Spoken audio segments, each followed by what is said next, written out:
1 2 1 2 1 2 1 2 1 2 1 2 1 2 1 2.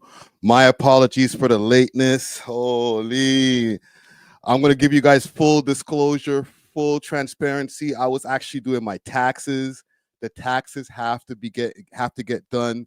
Okay, I know it's, what are we, July 16th, 2025. We're way past the tax date.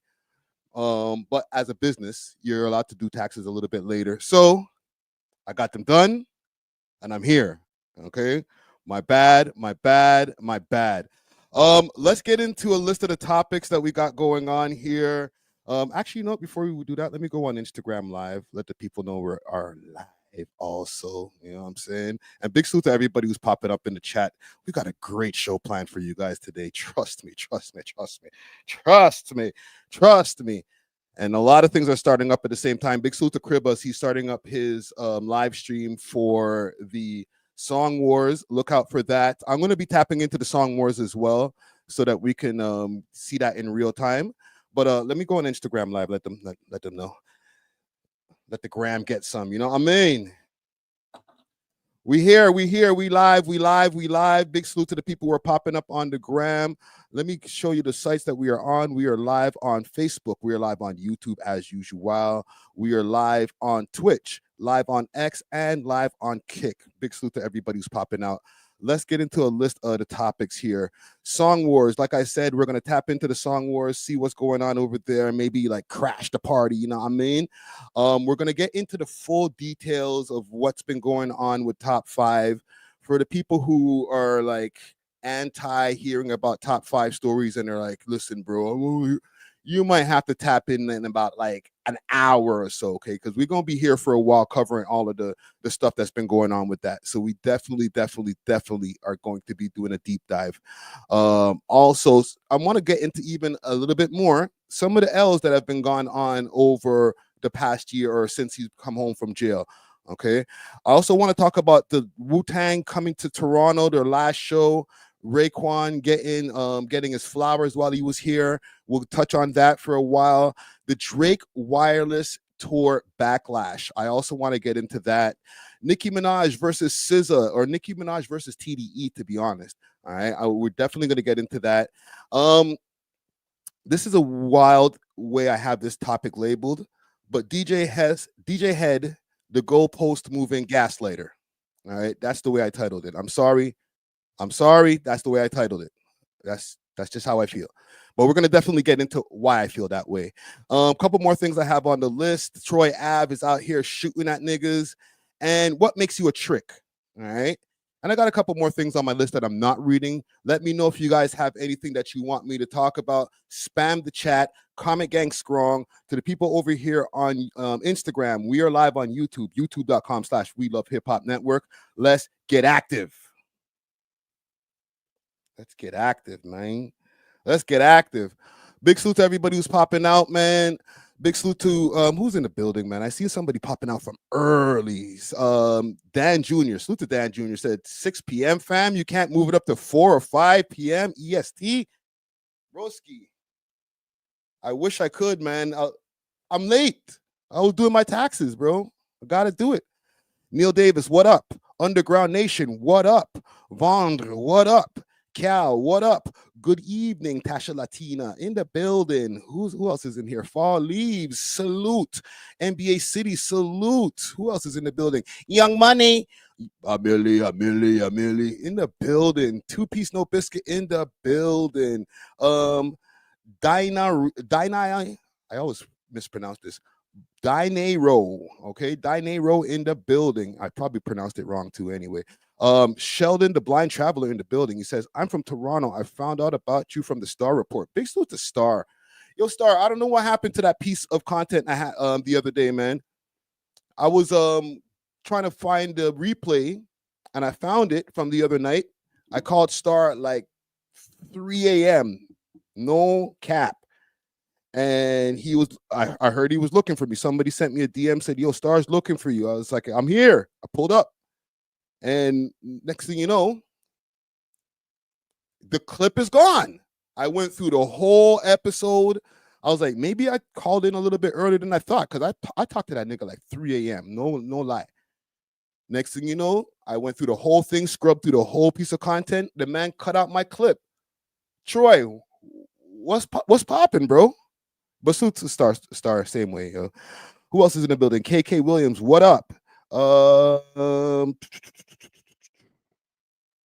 thank you for the donation over here, Dyniro. Did I pronounce it right, man? Let me know. Mr. Mystery said he deleted the live. No, he didn't delete it. Oh, he edited it. He did. He did edit it. He did YouTube Creator Studio, did a little snippet. I don't know what I said that made him delete that. Oh, hold on a second, gang. Let me play something in the background. Listen.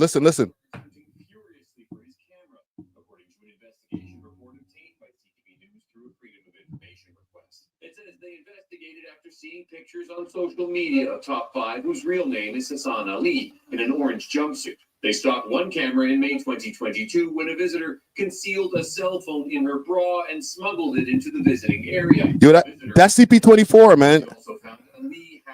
Y'all probably can't hear it properly. It's a news story on CP24. I'm seeing it in real time right now.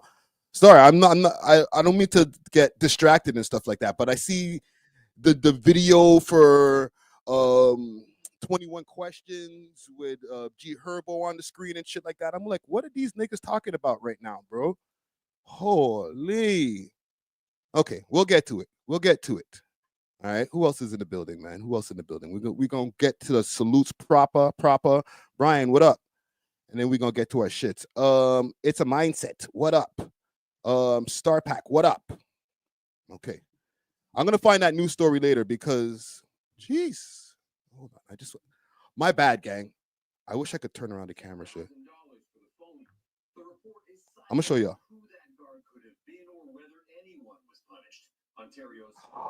Oh, 1 second, gang.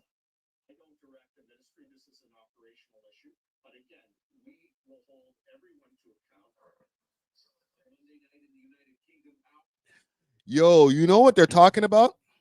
And this is not the topic yet, but breaking news, they're actually talking about the stabbing in the UK, but what they're also saying is that they're trying to investigate what guard got Top 5 the cell phones and the laptops and all of that while he was locked away last year or a year before, when he did the music video for I Beat a Murder and all that. They're saying, and this is a story that's breaking right now, I'm seeing on the 6 o'clock news, that they're doing an investigation into who the guards were who got him all of that contraband stuff. These guys never sleep, bro. Holy shit.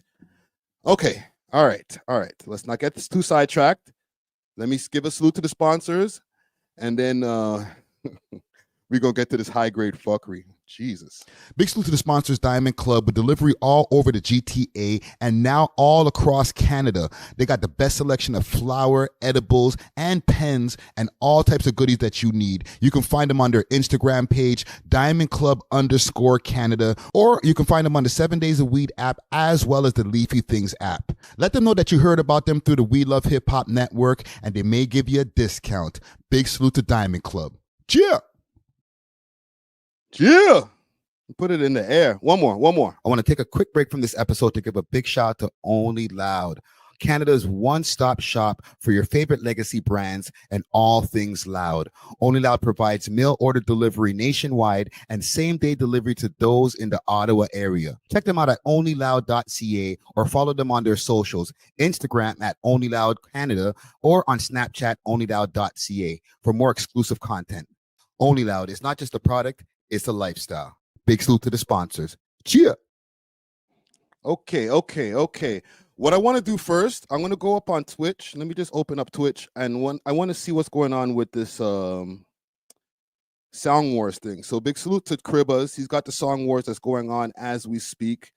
We're going to go in from the front end, pause, and see what's going on. And then we're going to see, again, pause, if we can see through the back end. Oh my god. There's gonna be mad ads. That's why I want to go in through Discord. But let me put this up on the screen, and then I'm gonna try to figure out what's going on with Discord, and then we're gonna get into our top 5 topic right after that. All right. See, crazy ads. I ain't paying for a subscription right now. Actually, I should. I should sub. Yeah, I ain't seen this There we list. go. Let me see that big yo, bro. I'm getting last minute like I'm gonna hit Cribazz with a sub. Last minute tracks, bro. Fucking hell, bro. Don't call me a cheapskate, Cairo. I'm gonna go hit Cribazz with a sub, yo. Well, yeah, we're about to get started right now. Let me fuck it. Let's do this. Let me see how I could join the room from the back end. Yo, judges, y'all turn on your cameras and shit. We live, man. We're live. Okay, say less. We're live, man. What's going on, DT? What's going on, Abdus? Yo, Hacho Hudlum. What's going on, brother? Ow, bow. Hold on, let me turn off my background. Hacho Hudlum. Yo, what type of background? What are you dealing with, dog? Yo, Cho. Yo. I have my shit ready still. All right, man, we're active. My dog Abdu. Where you? Yo, what's happening? What he saying? What's happening, man? Yo, Hacho Hudlum, you're muted. Hacho Hudlum, you're muted. Brody got a cam up. Hacho Hudlum, you're muted. Okay, we'll be right back. All right, gang. I'm going to show you guys what's going on as far as just what they have planned for this and who they have lined up for the event. Let me open up the gram. Bada boom, bada bing. Let me close my DMs first before I go into the gram. 1 second, gang. Jeez. Y'all can't be all up in my DMs and shit. Okay, I'm good now. Okay, let's go up on Cribazz's page here. The Cribster. How's my audio? Let me know if the audio is good. One in the chat if the audio is good. So here he got Song Wars. It's going down. Honcho Hoodlum's one of the judges. You know the fonts be super small on the way he got the shit going on here. Let me just pause this for a second. So as far as the judges and the acts that are going to be there, because I have a so K Banks, Roni, Bunna, Lil Bandcamp, Straight Cash, Young Smoke, Spades HOC, and Swisha.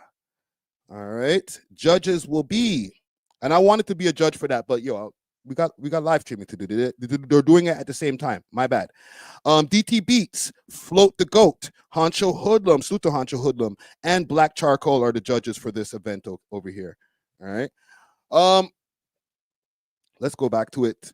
One in the chat also is for how long y'all want me to stay over here. If y'all want me to stay 30 minutes, then I'll figure it out. Let me figure out what we're gonna do the one or the two in the chat for, because I don't want to be spending the whole live stream here. Obviously, I'm not gonna be restreaming the whole man's live stream, but you know, we got our business to attend to, so we're only gonna be here for a limited amount of time.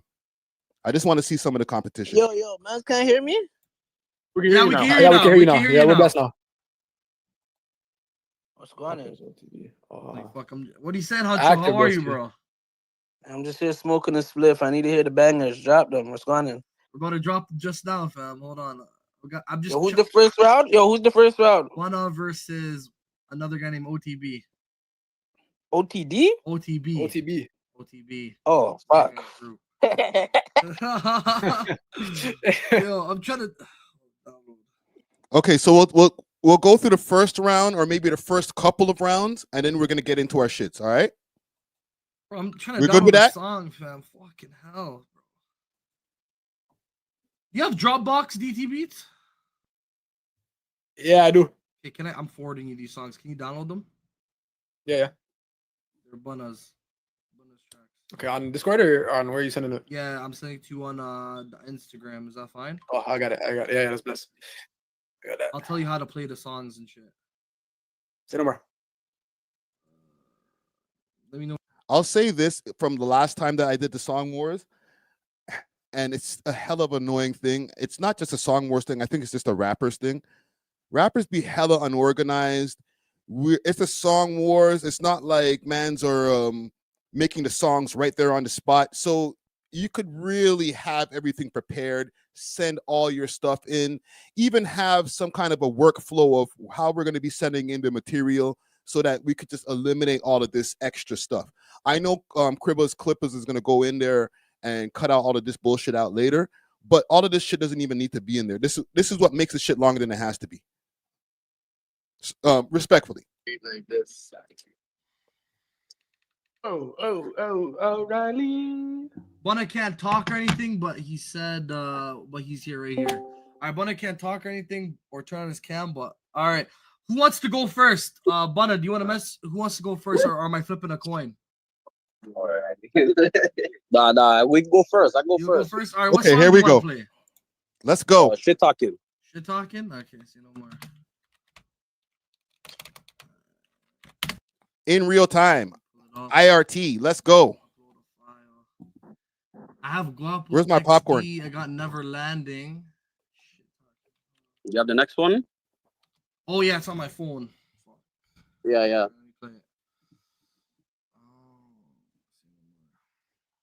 First song of the day. Yo, I've got. Real shit. Last time they did this, somebody's email got doxxed because they put the person's email address on the screen. I was like, oh Lord. Shit talking. Let's go, man. We're gonna get to hear some Toronto music right off the top. Big salute to my people from the UK also who be tapping in, man. The man them.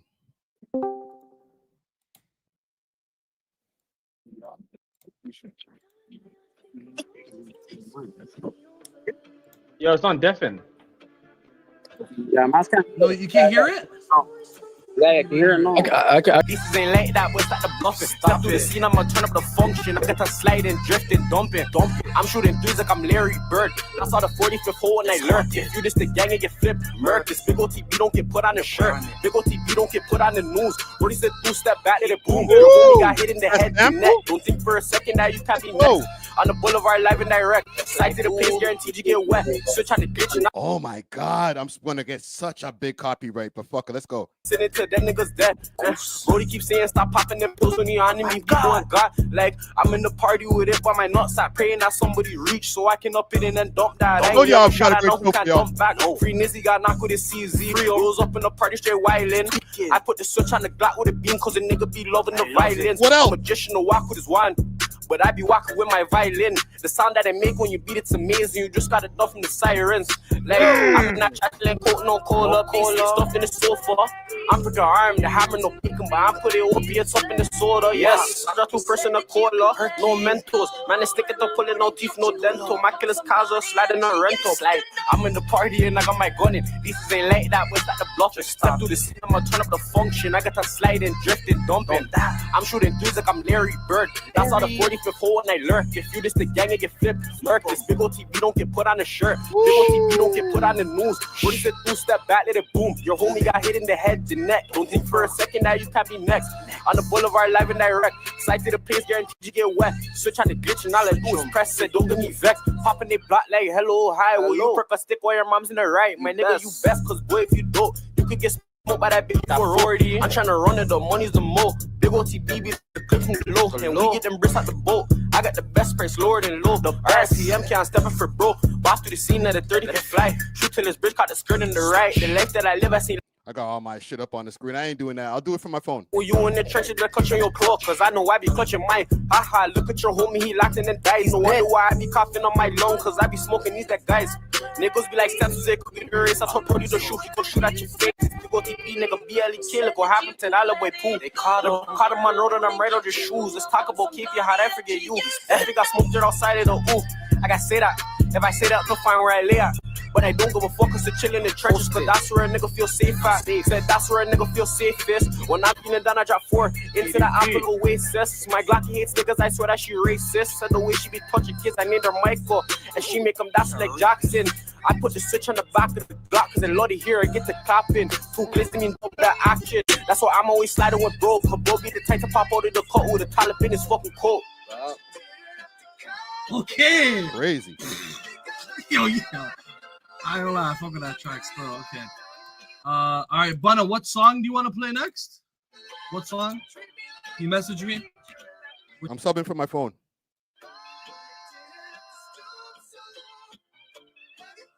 There we go. There we go. Bunna, you message There we me go. what song? There we go. He said, can you play Purging DT Beats? Go to bot commands. No ads, gang. Exclamation mark play, one word, and then space and Sub. upload the file. Hold on, let me refresh it. Let me refresh it. We subbed. We in there. Why am I seeing an ad? Why am I seeing an ad?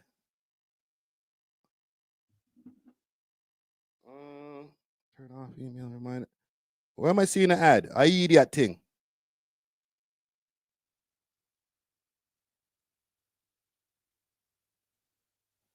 There we go. We good. I was in the chapel. He was on the bench and I want to play with him.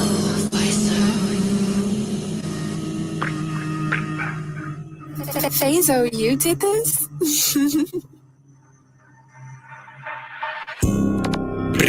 I was in the chapels, you was on the bench, I don't want to play with lefty, wanted the tapple, I get a drop, it's loud with the crows, I go look, I go to the stand up, 2-ton blocks, 2 gents, same version, Persian, I'm sorry, big boy, I might crash out, I might win the pony till I black out, I've been breaking my wrist in the crack, boy, I've been breaking out work for the wardens, only PDP blow it up pouring, I get the lights, so don't put the dogs, and I drove for the cause, and you're who we touring, what's gang, you're who know we scoring, these souls are love me, not boring, this skirt is accurate flooring, I'm installing a couple of plates, my phone at D&D, I'm not ignoring, I'm in the chat for a couple of days, no, a couple of months, the chap all soaring, I'm serving this until the morning, I met the plug, you see the shortage, I get the feed to do it, I still short him. Man, now we on his ass, so you're going to carry off and I'm going to laser. I jump on the car, put niggas in blazers. I'm like a star, no liquor, I'm chaser. I'm in the chap, chopping on the acres. I'm sorry to off you later. I think I'm more aroused than chasing paper. Chap out star, get him up with his nature. Chap out star, yes, I get it running. It was me 2 thieves in the chase, I boarded my door. What do y'all think of this track so far? Let me know. Fire emojis or put the shit emojis in the chat for however y'all feel. 12 in the spot, threw me in the bucket. I was in the chapels, you was on the bench, I don't want tough play with lefty, you wanted the tapple, I get the drop and it's loud with the crows, I ain't go alone, I don't care to stand out, 2-ton blocks, 2 gents, same versions, Persian, I'm swerving, boy, I might crash out, I might win the pot until the blackout, I've been breaking my wrist in the crack house, boy, I've been breaking out work for the boardings, only PDP blow it up pouring, I get the low, I stood up with the dogs and I drove for the cause, and you're who we touring, you're who we scoring, and these souls love me not boring, but this skirt is accurate flooring, missed out on a couple of plays, my phone I did, I'm not. You guys hate this song, damn. Chapel soaring, I'm serving fees until the morning. I met the plug, you see the shortage. I get a feed to do it, that's so short. The beat is definitely tough. That's the Friday request. Yo, right chat, there. y'all think it's ass? Oh, their chat is dissing it. Oh, ho, ho, ho, ho, ho. Judges. We got Kenzo Tunit as well judging, but you know he obviously messages me. If I'm the judge, I'm going with the Bunna track. Off. Hands down. Hancho Hull, Abdul, DT. I can start. Go ahead. What was the name of the first person?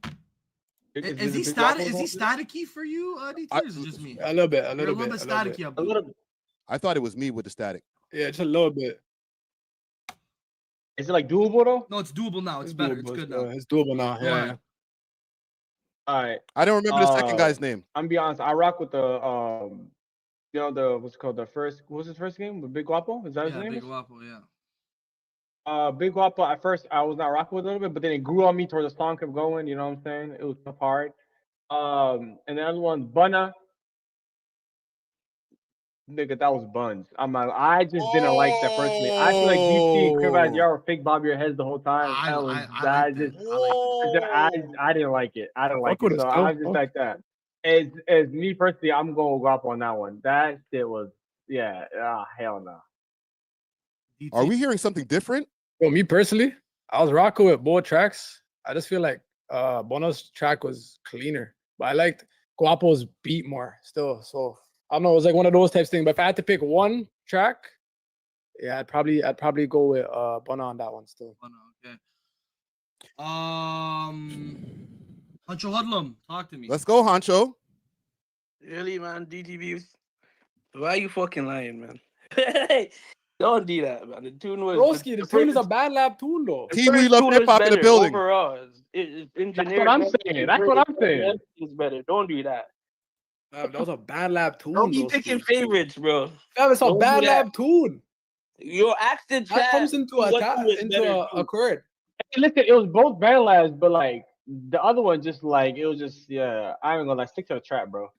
Okay, so you're Charles the Hoodlum is OTD crazy. Guapo. No, it was Kenzo. engineered rap. Yo, Kenzo. What's your can you message me your vote and I message you? Oh, you went with Guapo? Wow. Yo, where's Big Guapo from? Where's he from? Yo, Guapo, where you from, Guapo? Oh, I think you should. No disrespect. Yo, no disrespect to Guapo. Yo, you hear me? Yeah. Yeah, where you from, cuz? Yo, that was YG. That was YG. It's just my Discord. YG. Yo, that was YG. That wasn't Guapo. That was Oh, YG. Okay. Where's he from? Where you guys from? Now we're from Hello, Hello. London. Okay, London in the building. Okay. Come on. Okay. All right, well, yo, Kenzo. Isn't it? Yeah, I take the first track for sure. Shout out to my London people. You gonna answer? Isn't it? Kenzo too neat. I don't see him responding, so You can see that. we're gonna give the W to OTD Guapo, man. Wow. Yeah. All right, Bana. Don't know, fam. Okay, hold on. Before they get to their next round, let's talk. Who did you all think in that? Because you guys are putting a lot of shit emojis in the chat. Who do you guys think should have won that round? Buna or OTD Guapo? Okay, now that we have the name correct. OTD Guapo or Buna? All right, let me know, because from what I was hearing, that Buna track was fire. I thought Buna had that hands down. Not that this OTD Guapo, right? But it was just too messy for me. It was too much offbeat. I know the offbeat, on-beat rap style is a thing now. I'm not too old to know that, but like it was just too much offbeat, and you didn't catch the beat enough times, my G. Respectfully, you know what I'm saying? But like they heard something completely different. Yo, what the hell? What the helly? Let's get back to the show. Jesus Christ. I should have pulled up, man. Yo, mods, make a poll. One of the mods make a poll. Who did you all like better, OTB's track, YG, or fucking Buna? Can we make a poll? One of the mods. Okay, I'm just waiting on Roni now.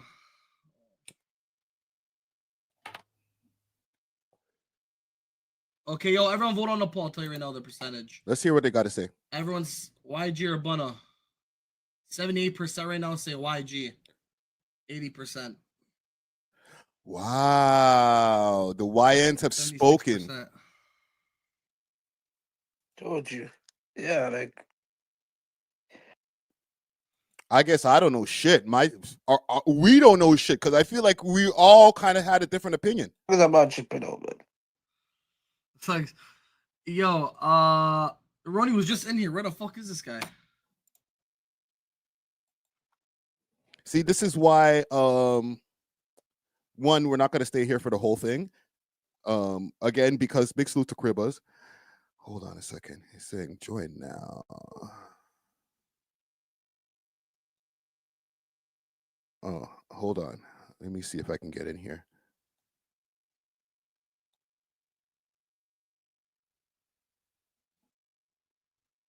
Okay. Hold on a second. I'm going to speak in there in a second. You're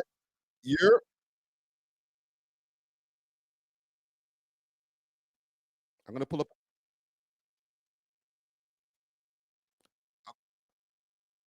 I'm going to pull up a different screen for you guys so that we can see from BTS. From BTS. Let's see if I can get in there. Here we go. Okay, I'm going to switch screens and we're going to go in from the Discord. All right, gang? From there, I'll be able to talk from behind the scenes. Let's go with the Discord. Bada boom, bada bing. Sky Rooney's out, brother. What about you? In back. Told that guy's gonna get disqualified. Where is he at, man? I'm gonna get disqualified. Yeah, fact. Fuck a spin back, bro. Those other niggas disqualified, bro. If anything, I have a backup anyway. Who's the backup? He has the backup. I have a backup ready for all this shit, fam. You already know, fam. I already done this before. I know how these rappers. Oh, he's here. He's here. Ronnie, what's going on, brother? All right, you're up against Spades, broski. Yo, we can't hear you. We can't hear you, Ronnie. I got to keep my mic muted while I'm in there. Ronnie. Let me DM Cribazz and let Yo, him we know. can hear you now. Can you guys turn your cameras or is there are you guys in a location you guys want? Hold on, let me see if I can turn on the camera. Spades? You turn your camera Spades. Let me switch cam. Perfect. Do you guys want to? Who wants to go first? Are we was Good Friday? Or are we flipping a coin here? Yeah, it doesn't even matter. Yo, how does this shit go, fam? Flip the coin. Flip the coin. Flip the coin, or who? Spades, you want to go first? Okay, let me mute this for a second. See, this is what I'm talking about, man. Sometimes it takes too long for these guys to get organized when it comes to the rappers, and then it's like, holy. I'm gonna stay in here for one more of the rounds, and then we're gonna keep it moving, and we're gonna get into our high grade fuckery. And trust me, I have a lot of links to look through. Okay, we got a lot of work to do, gang. Okay, let's get back to it. Be Diana first. All right, Dirty Diana by Spades. Do it. Dirty Diana by Spades. Let's go. Mute up, please.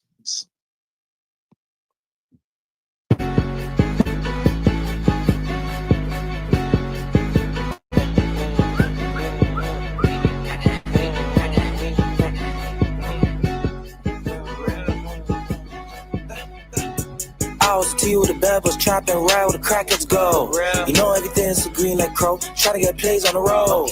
Shawty is stressed back there in the third. Really shouldn't answer the phone. Dirty Diana, my diamonds dancing disco, not go slow. Dirty Diana, my dirty sprite, that really got me slow. Dirty Diana, my Glock 23 with a switch and I'm trying to just blow. Dirty Diana for real. Dirty Diana, my realest hoe.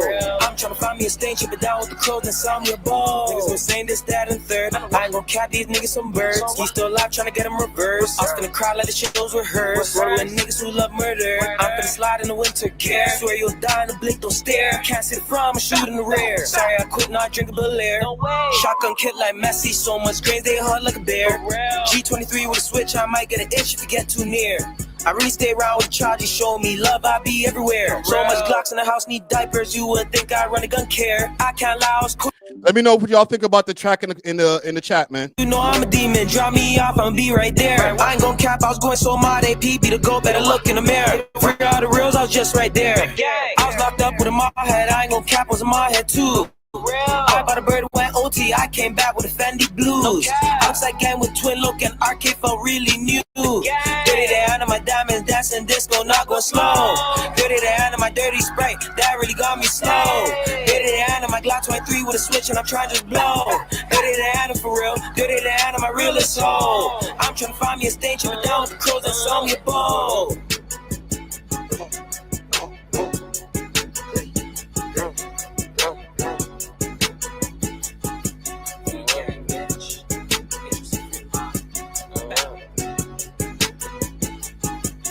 Who said mid?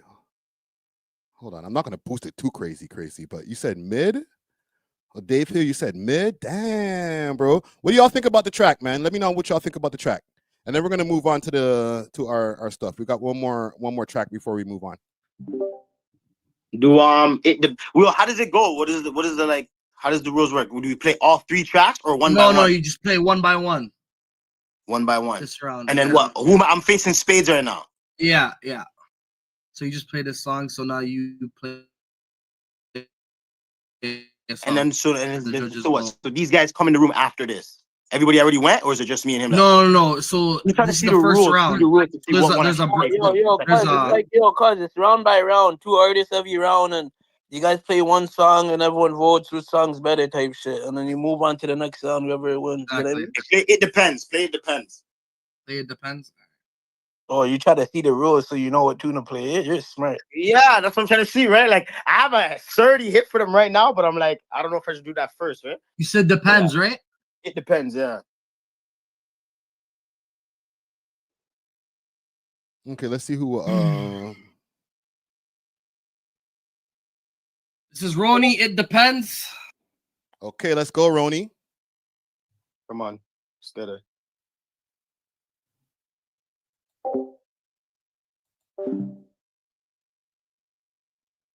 Gang, I didn't even know I wasn't even muted over there. My bad. Y'all can hear me over here, right? One in the chat if y'all can hear me over here, man. Get hit with the back of the poon, the switch on the back of the boom, blowing them up like balloon. Camp out, walk down, shoot out the back of the Benz. That boy, crop off. Can I go back to his end? Fully auto, shotgun. This one it got an extend. They like Ronnie, do you want him dead? My nigga like fuck it depends. How many times did I drive by? Not see nobody. I'm looking for guys. How did I see? Bunch of machines. Why would I dirty up my machine? I'm from the city of cappers, where everyone wanna be rappers. My nigga like how you a trapper. You whip us a brick on the rapper. My nigga like how you a killer. And you don't know nothing about trackers. GPS capper. Wait by his house a stalker. That 48 came with a bopper. That mean it came with an extra. I'm good with the choppers and robbers. I told him I just wanna sell stuff. Right now, put me on 9-pack. Give me a breezy, I'll crush it. Point him out right now.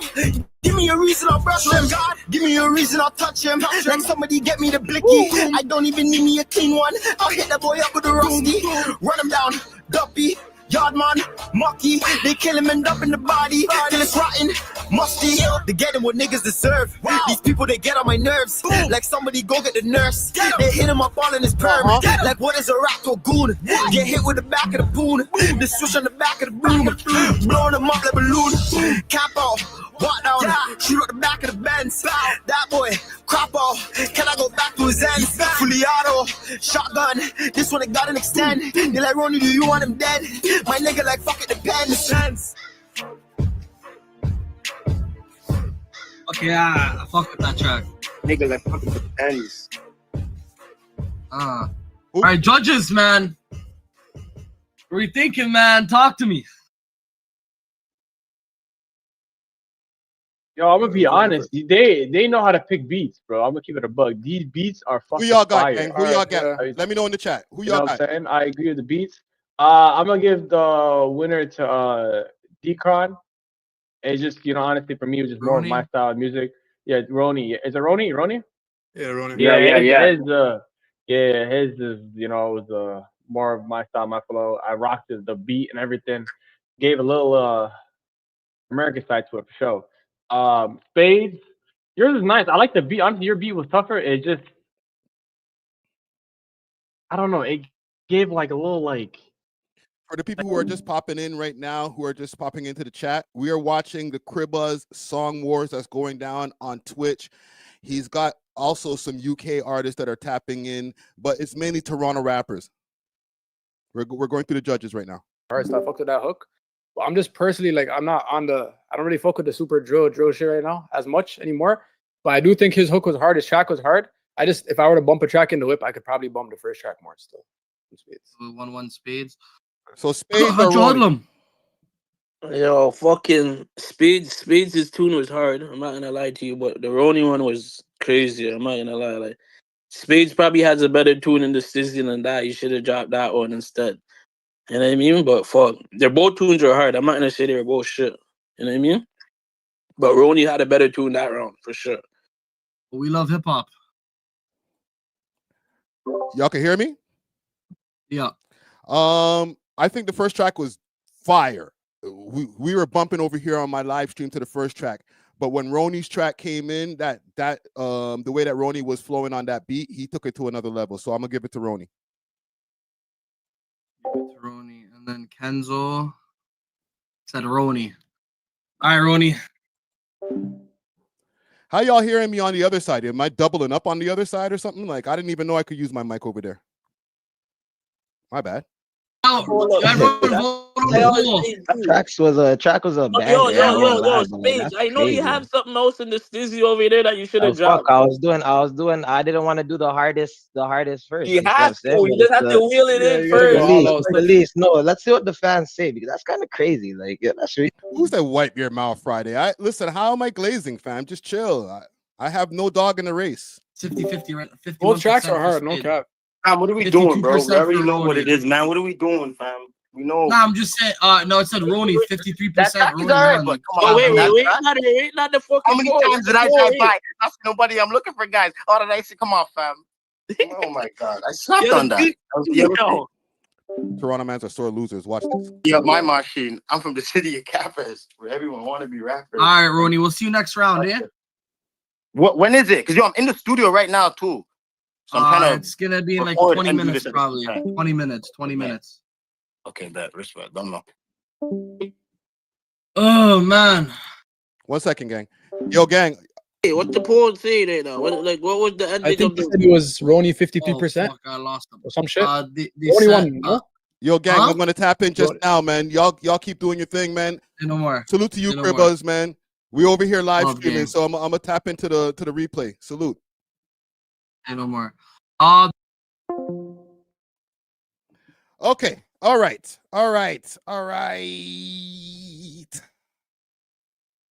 Let me get to what y'all came here for, man. Because salute to Cribazz, all right? That's going down. The Song Wars. He's going to be putting up the replay with the clippers and everything clipped down on his YouTube channel. But we have business to get to, all right, gang? Let's get into this top 5 stuff. It's been a crazy week. A lot of things has gone down as far as everything that's unfolded since Sunday night over at the Wireless Festival. Everybody who's been tuning in all over the world, I can't lie, this low-key might be the biggest story on the internet right now, okay? There's a lot of things I want to show y'all, so let's get to a couple of the details that have been popping off. Obviously, everybody's been speculating about top 5, about whether he got stabbed. There's a few different conflicting reports I'm going to give you guys too, man, because the Toronto Star newspaper, or I guess it's not even a newspaper, website at this point, they put up a report matching the same report as the London Sun, saying that he got stabbed in the leg. I did a little bit of digging behind the scenes to see where they got that information from. And apparently they're saying that they got this information from Toronto police, or not Toronto police, from London police. All right. I've seen a lot of people saying Trap Lord Ross is a goofy. I'm going to be reacting to a bunch of different videos, including the Trap Lord Ross video, a few different videos. So I'm going to start here. And just to give you guys a heads up, I did speak to Top 5 via FaceTime. Just like how Academics had reported a couple of days ago about how he had like a huge bandage around his neck. I spoke to him on FaceTime. He had a bandage like all the way around here. He didn't have anything on his face, like Academics reported. He said that he was laying down on a pillow, so he couldn't tell if he had any kind of lacerations to the face. As far as from the quick FaceTime that I had with him, I can see his face. He didn't have any lacerations on the face, but he did have an extremely large bandage around his neck. So, and this is from the horse's mouth. This is not, oh, I found this on the internet or whatever. No, on my phone. Okay. Just to give the people who might be tapping in from the outside of Toronto just a little bit more insight about how tapped in I might be when it comes to this shit. So they're saying that this is a video, and we're also going to see this when we get into the Trap Lord Ross video, of top 5 minutes before the incident, or maybe about an hour before the incident. Top, welcome to the city, brother. Welcome to the city, brother. Money man, forward, bro. His car's on? Yo! Where we got? Yo, 5. We gotta go to the Mistress Club. Where we got? You know what? Let me play it again. Because one thing that Trap Lord Ross is saying, and I see Keeps It Solid and a few other places saying, like, the man don't understand Toronto lingo. Give Trap Lord Ross a bly, all right? our lingos are very similar, but I feel like when it comes to the UK lingo, we use the same words, but we place them in different parts of the sentence. So what Trapler Ross is saying that he heard is like, money man, we're being followed. Nah, he said, money man, forward. All right, because from however this guy was able to get so close up onto him, that means like his guys weren't like keeping him in a bubble, which, to be honest, anytime you're a high profile individual, you should always be in a bubble of security. You should never just be in a position where a fan could just run up to you and say, yo, what up, man? And like be able to shake your hand. Like there should be at least a layer of human before somebody can shake your hand.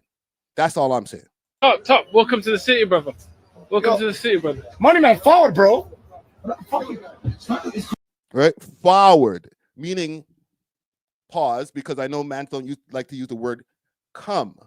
Right? Come here, bro.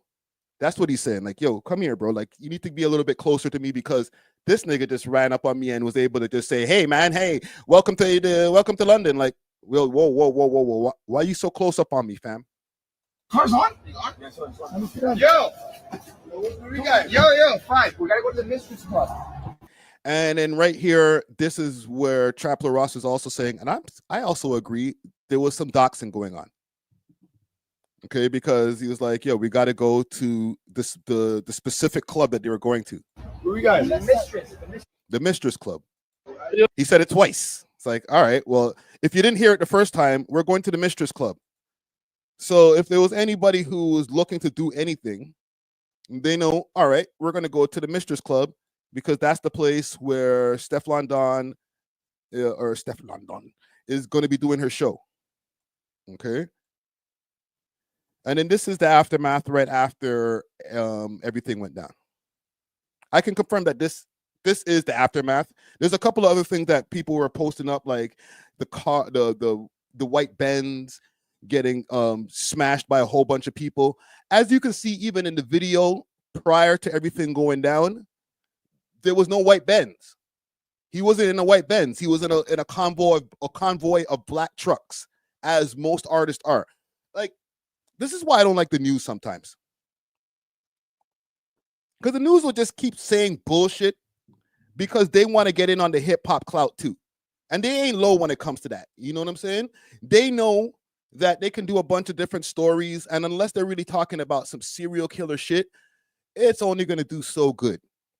But if they talk about some rap hip hop niggas who are into some slashings or shootings and stuff like that, and then they can say the person's government name, aka Top 5, like they'll be like Hassan Ali, also known as Top 5, or a stage name Top 5, or when they were talking about Mula First and they were like, oh, Juwan such and such, aka Mula First. They love it. It's like they perk up when they're able to add an AKA to their news story, because all the other news stories that happen in the world, the niggas don't got AKAs next to their name. So it's not as cool. It don't sound as cool. You feel me?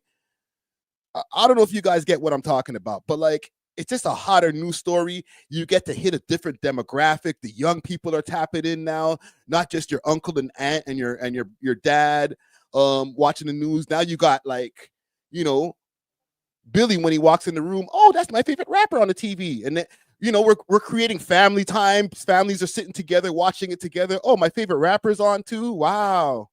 They're tapped in. Fuck out of here, bro. Y'all ain't low, man.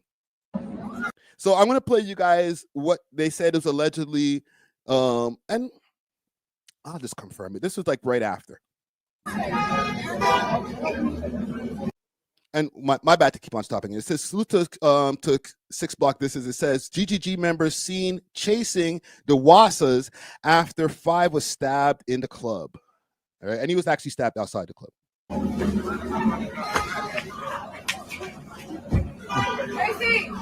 I'm joking, man.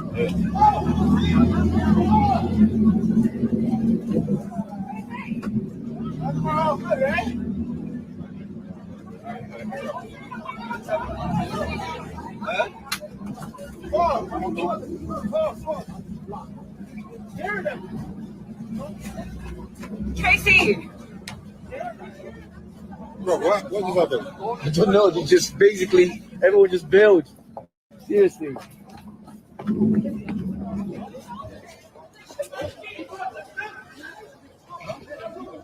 Stop recording, man. You're a big man. Put your phone What's away. going on? My brother, put your phone away, man. Stop fucking recording.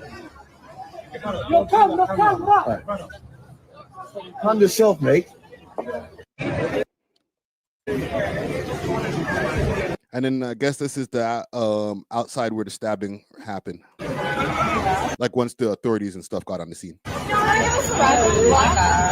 darling? Yeah. Just over there. Yeah, can you give us a ride? Yeah.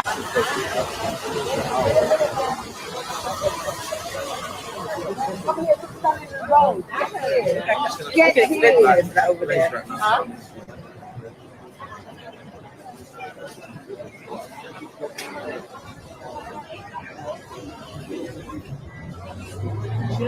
Now, okay, and I don't think we need to continue playing that. Here's the thing that I don't like, because the Reddit, a lot of different internet sites, and even like some of us YouTubers, not myself, but other YouTubers, will try to say, well, you know, I'm not trying to say that it's the Wassas, but the Reddit said it's the Wassas, so, you know, it's a possibility, but I'm not trying to put it on them. I'm here to tell you, I don't think it's them neither. Okay. Do I think that they might not know some of the people that might be involved? I don't know. But them directly being the ones, for example, when you see FB and salute to FB and YG popping off at the Wireless Fest, they're out here, they're outside having a good time. Do you think that these guys are going to get on the internet, show that they're in town, knowing that the whole internet knows that these guys have a beef, and then actually walk up the top 5 themselves wearing balaclavas? He's not going to know who they are because they got the mask on, and then slash his neck and then be like, all right, let's get out of here and get back to Canada? Well, let me just actually massage this for a second. Pause. Do you think that that's a possibility? One in the chat, if you guys think that the Mandem got their passports together, said, let's go over there, got some jiggers when they got over there and said, all right, let's go do the shit ourselves. Yeah. Hit him with the jigger and then freaking go running down the street. FB, who respectfully, don't tell me he's outrunning the Mandem. Where's the video of him getting beat down after and him getting slashed? You guys are putting a lot of ones in the chat. You guys have no faith in the Mandem. That's crazy. I just feel like the Mandem don't like jail, bro. So that would just be such a on the nose kind of thing to do. Like, oh, hey, I'm in town. And then by the way, oh, you got slashed and connect the dots. It was me. Like, really? Are we watching an episode of Dumbest Criminals? Because these niggas have things, they have shit to lose.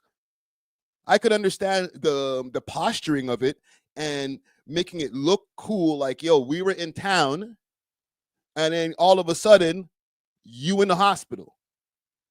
I don't disbelieve that, but them actually putting in their own work, if that it did happen, I gotta be honest with you guys are dumb for that. Okay, but I just really think that it's just not. It just sounds too good. You know what I'm saying? So I pulled up the Trapler Ross video. He goes a little bit more in depth into the area.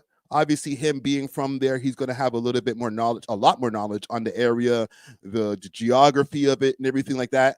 And we'll go and correct some of the things that he might have gotten a little bit incorrect. So let's play. People saying this is the exact place where it happened. And we can cross-reference this with the earlier video, right? So I don't think I showed it in my last video, right? But there's this video clip going around, right? And this is filmed at the same location. So there was that video of all of the people jumping on top of the car, people saying that was top 5. That is cap. That is not true. Had nothing to do with it. That was a bunch of real bad people over in Manor House doing a madness.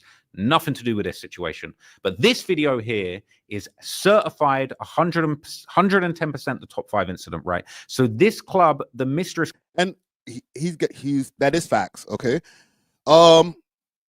Me going over this Trap Lord Ross video, if I do disagree with anything that he's saying, it's not a diss to him. I fuck with Trap Lord Ross heavy. I actually spoke to him a couple of days ago, if I'm not mistaken, like, or maybe yesterday, I think. Right. So like and we have a Trap Lord Ross interview on our channel. Like that's the homie.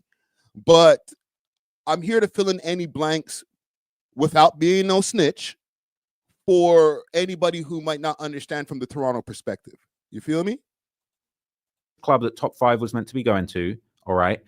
This incident ends up happening only a little, like literally a couple minutes stroll down the road. And as you're gonna be able to see here, this is the exact same place, all right? Pay attention to this wall, these logos. This is exactly where this video took place, all right?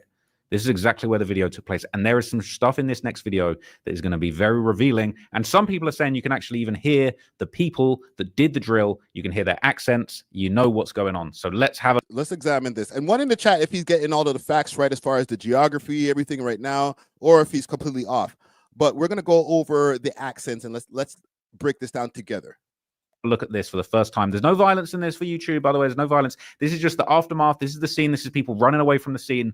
And there's clues. That is all I'm going to say. There's clues in this.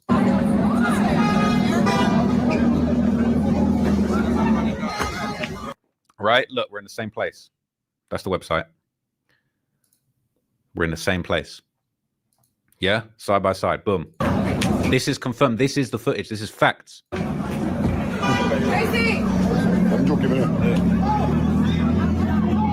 Now, you just heard someone shout in the Canadian sounding accent to me, sounded Canadian, yo pussy, all right? That's what somebody just shouted. Let me hear that again. Now, you just heard someone shout. That don't just sound... That...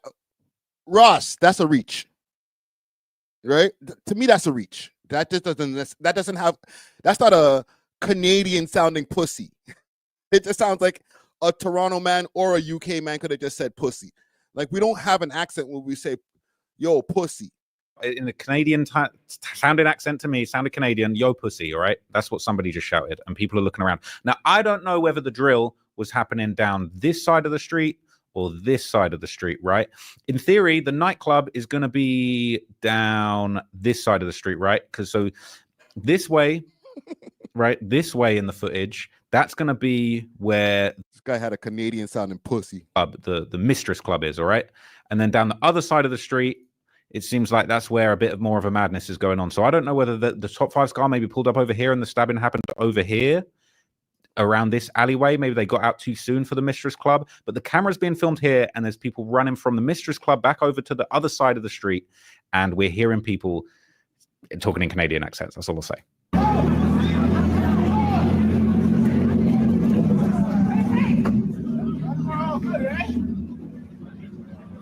So we just heard someone saying what sounded to me like a thick Canadian accent. I don't know about you. Like, we good, eh? That A basically tells it, right? Someone's like, what's good, pussy? I don't know if that's someone that's... Okay, hold on. Let's go back and listen to that again. That he might be right about that one right there. So we just heard someone saying here around Top 5, like, what's good, pussy? I don't know if that's someone... We're all good, eh? Yo, is his headphones working? Because I heard right. I didn't hear A. Bring it back. I could swear I heard right instead of A. We're all good, eh? Yo, Ross.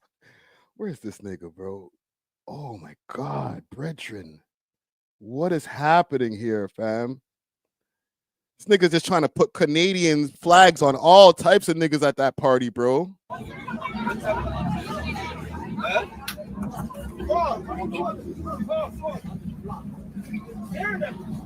Let's talk TV. You heard A? Tracy. You heard A? Because I could swear I heard right. But listen, I could be wrong too, man. My headphones might not be as good as Trap Lord Ross. He got more money than me.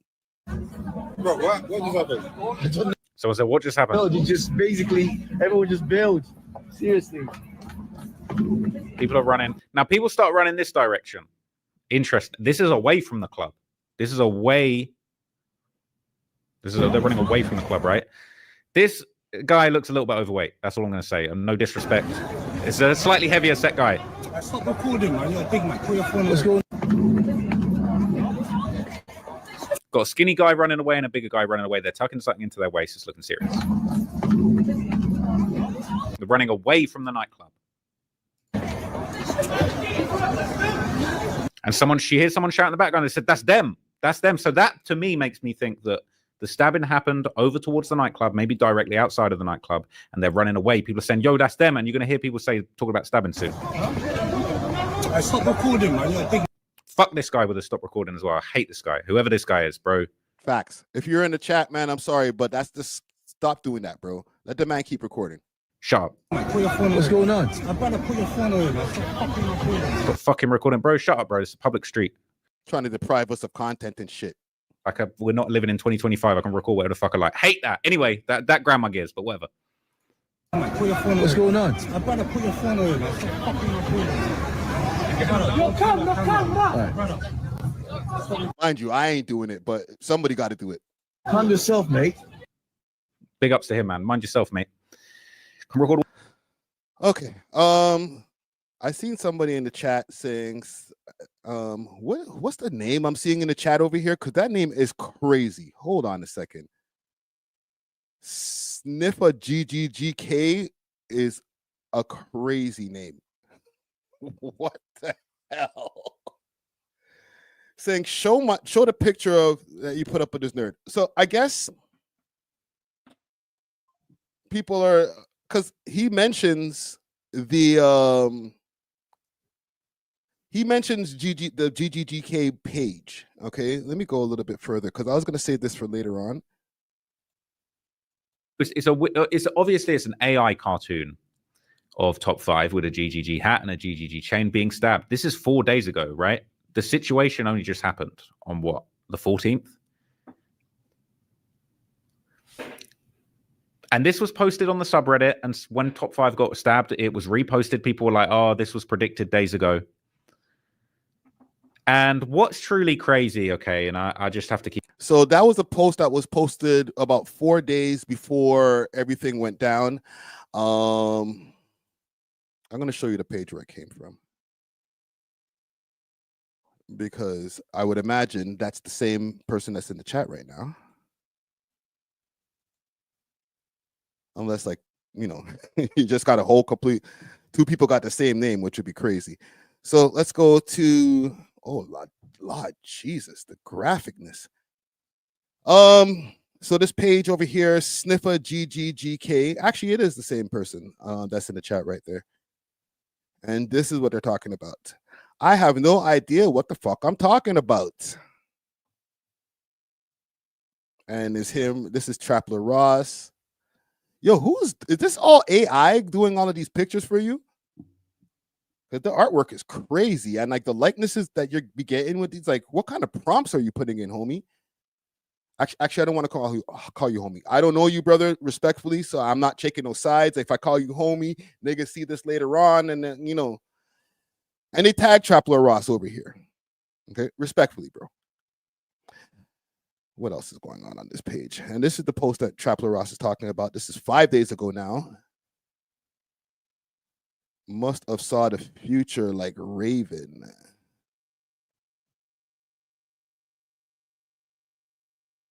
Interesting.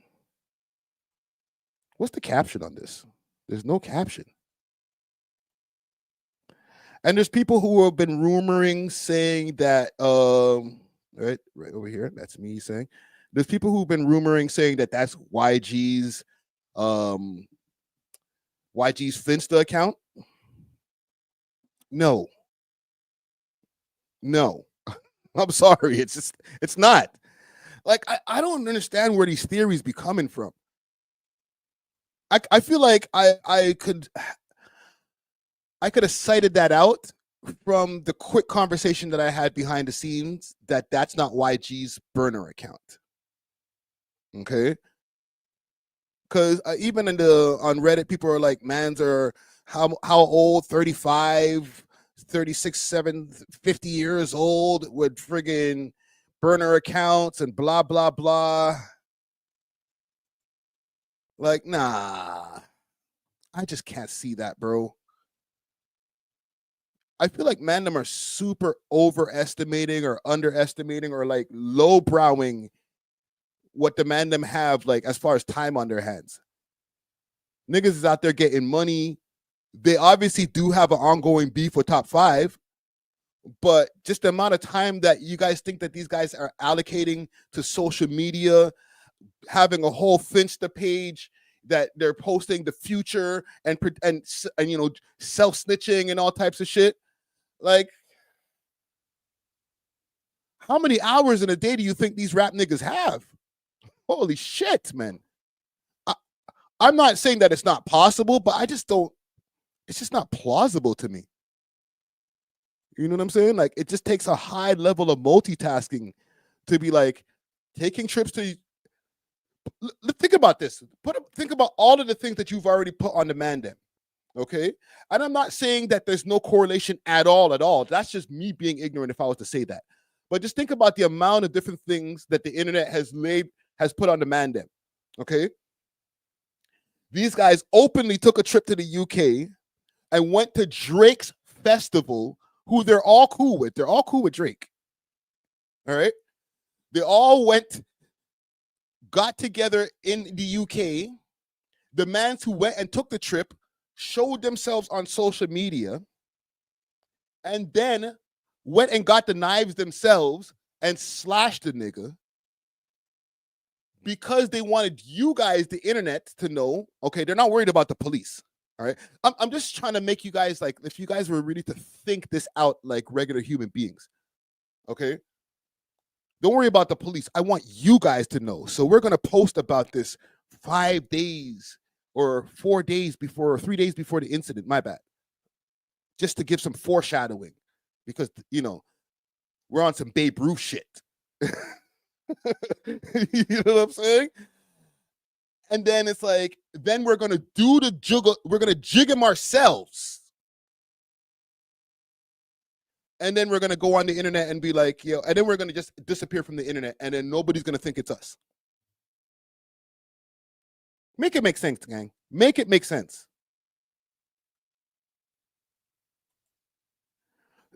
Somebody saying this in the comment. Miss Nobody to you says, you're not accusing anyone, I guess. Listen, I'm not here to accuse anybody of anything. I'm just saying, like, we're going through all the different possibilities, and some of the conclusions that the internet has come up with has just been so crazy that it's like, I don't know.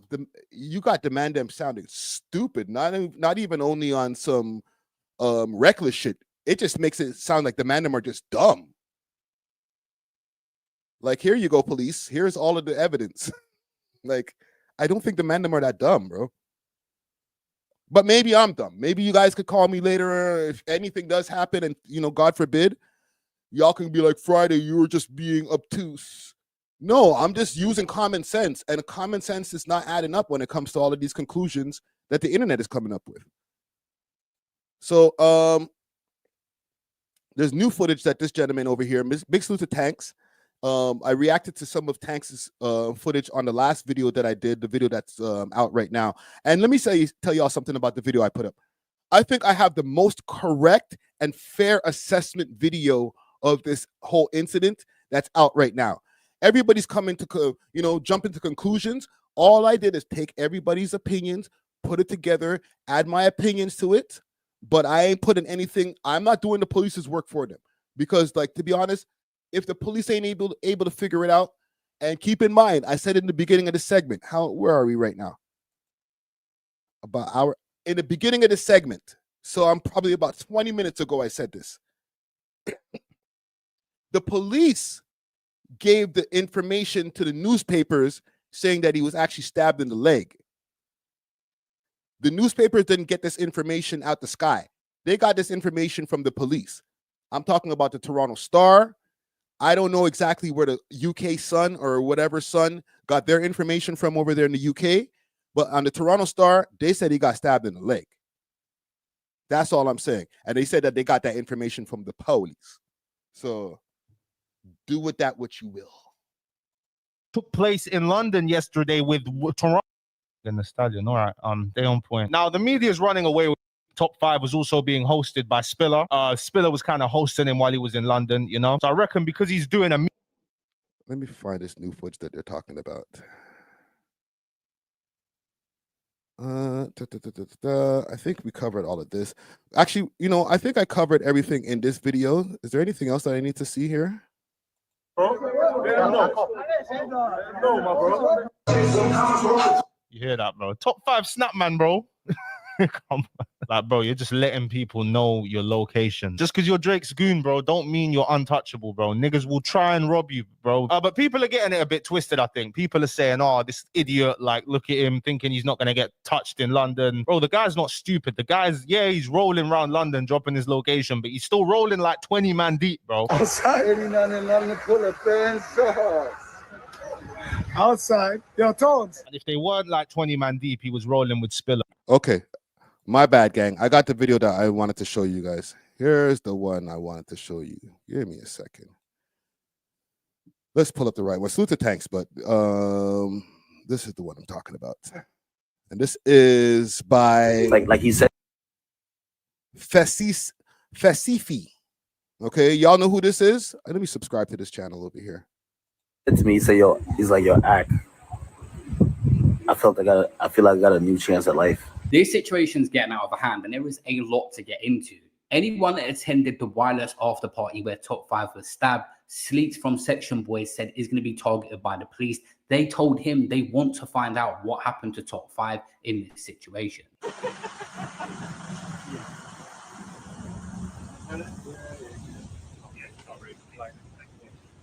I feel like this guy has a lot of correct information, or he's at least pulling up a lot of footage that's substantiating a lot of the stuff that's going on. Now that we've had it all confirmed, but, you know. If you was in your car yesterday, yeah, and you pulled up to the party where Top 5 got stabbed, you're getting T-packed. Trust me. They said they want to know who stabbed Top 5. They need to find out. So we finally get to the bottom of this Top 5 situation. Let's start off by someone actually that was there, reached out on Instagram and said it was not the car video that everyone initially speculated. People were still saying it was the car video because there was a picture of someone laying on the floor that people said, including the Toronto Star, it looked like was Top 5. But this guy was right there, saw it happen. They were trying to take his jewelry and stab them, and the guy even took 2 videos, and you can see what is on his t-shirt as well. Because it was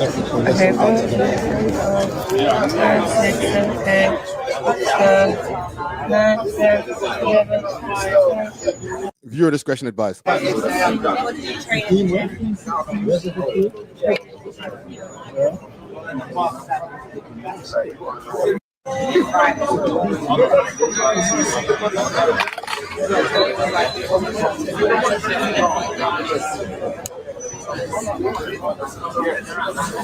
So this is this guy showing all of the blood on him and stuff like that. I guess he was right next to Top 5 when he got slashed.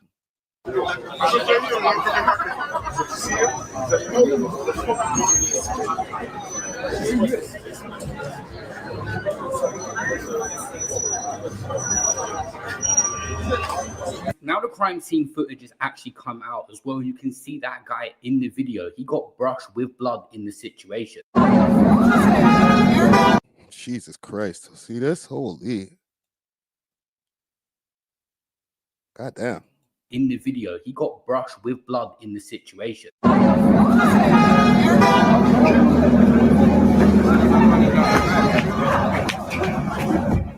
Tracy! I'm joking,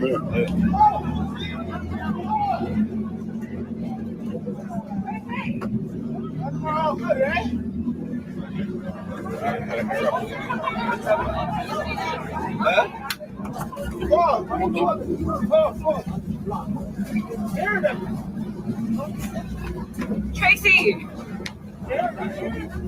Bro, what just happened?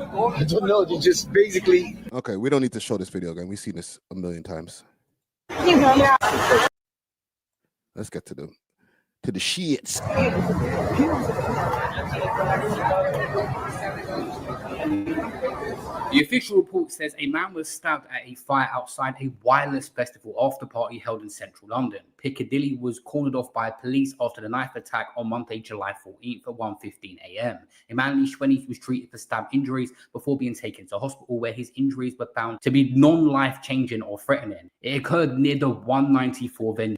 No non-life-changing or threatening. All right, we're going to come back to this video in a second. But when they say non-life-changing, we have to also pay attention to those words. Because non-life-changing means they don't think that he got stabbed in his neck. Because if you get slashed in your neck and you get an injury that they said was 17 inches long, that's life-changing. You're going to have a scar for the rest of your life. You're not going to be handicapped, but your life is going to be changed, right? So life-changing is different than life-threatening. This is why I feel like they're trying to stick to this story of the leg stab. I got to be honest, I don't even know what to believe. Because I said again, I spoke to him via FaceTime. I got to see the bandage, huge bandage around his neck. But then there's people who, even behind the scenes, when I told this story to about my FaceTime, that were like, are you sure that that was a real bandage? Because you got to understand, like, there was the fake ankle bracelet, right? So, and I'm going to pull up something here. Because it's not only the Toronto, or the Sun that was saying this. And I can show you a couple of things, actually. I'll show you the Sun first. This is what the Sun said. All right. Canadian musician Hassan Ali, who performs under the stage name Top 5, was stabbed in the leg by a gang that surrounded his car after a North London gig. And then they have this bullshit. Okay. So this is complete capper-rappery. Right. We already found that out. That's complete bullshit. But this is also published in their mainstream newspaper. Okay. I'll show you this over here, because it's almost like copy and paste. These guys went and did the same shit over at the Toronto Star. And salute to Betsy Powell writing the article over here. It says Toronto rapper Top 5 stabbed following Drake concert in the UK. Hassan Ali, also known as Toronto rapper Top 5, was stabbed in the leg by a mob that surrounded his vehicle in London, UK. He attended a concert by fellow Torontonian Drake, police have confirmed. Police were called to the area after midnight Monday for reports of a stabbing. The victim, a man in his 20s, was approached by a group who damaged his car before stabbing him in the leg. He was taken to hospital and his injuries are not believed to be life-changing, Metropolitan Police said in a statement. Metropolitan Police said in a statement.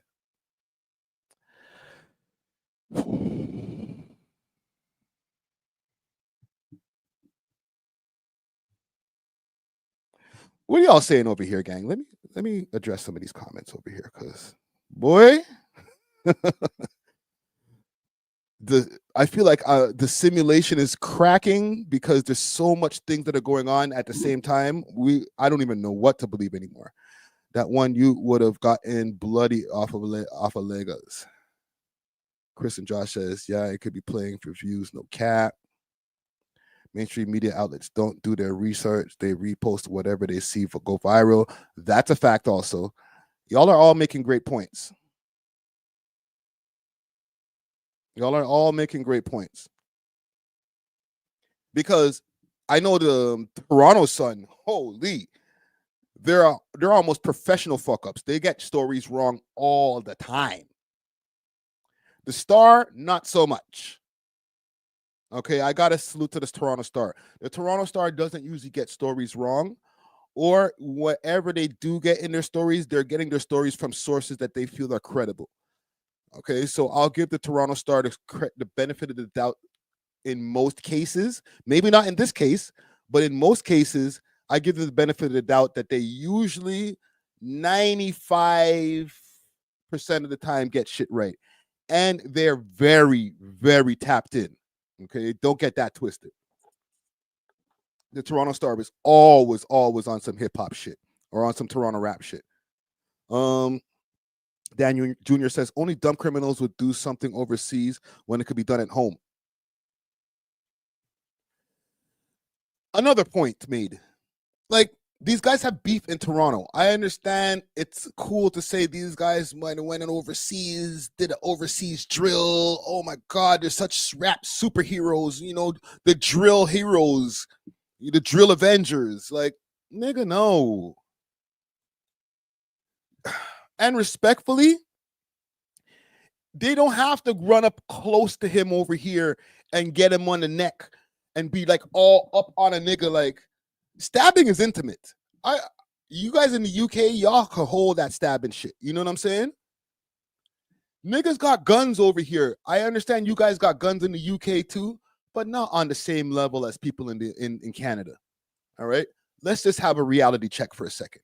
Okay? Let's right? Too much internet stuff, right, gang? Like too much internet fodder and too much internet stories. Let's have a reality check for a second. Niggas live in Canada where they have access to a bag of guns.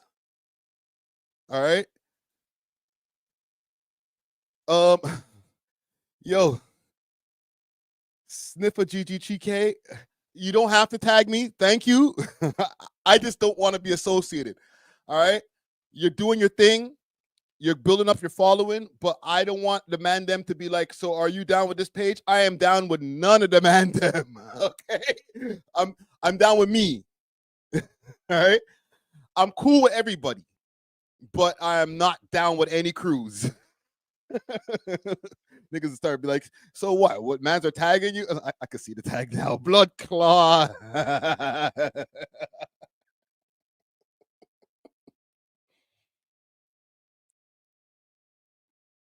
Oh shit, man.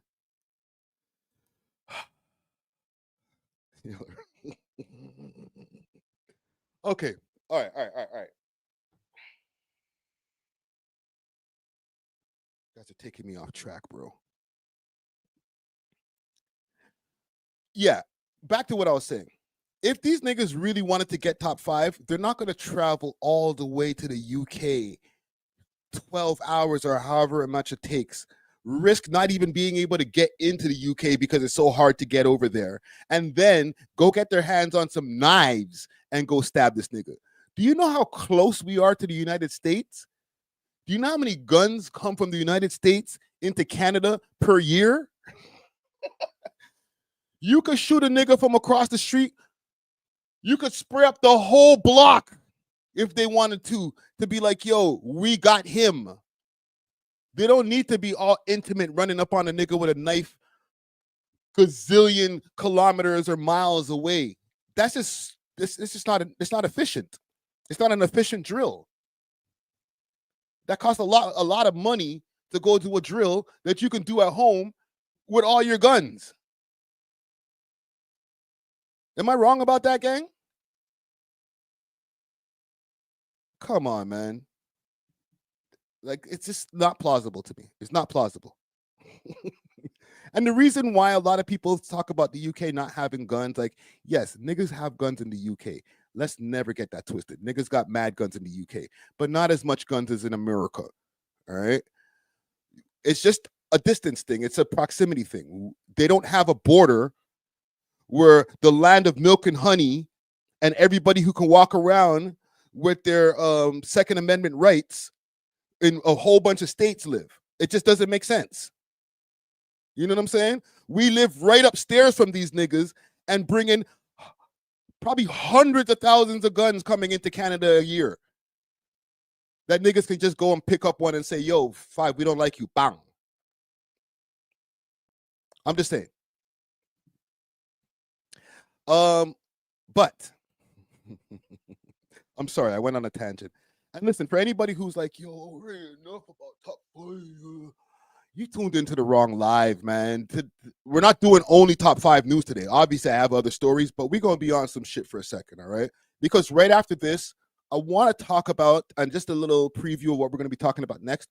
Right after this, I want to talk about just maybe the amount of L's that the GGGs took between the time that Top 5 came home and now, and if it's maybe outweigh the W's. Okay, we'll examine that in a minute, but let's get back to what we got going on here. So, and I got stupid amount of tabs open right now. Now, Top 5 has spoken since his recent stabbing. This is the second post that he's made. He made a post with him and Cole Bennett. He still has Cole Bennett throwing the threes down, you know, for 3LK, I guess. You know, got Cole Bennett all in a precarious position. He don't even know what he's doing. Actually, you know what? Let me stop this. Hold on. My bad.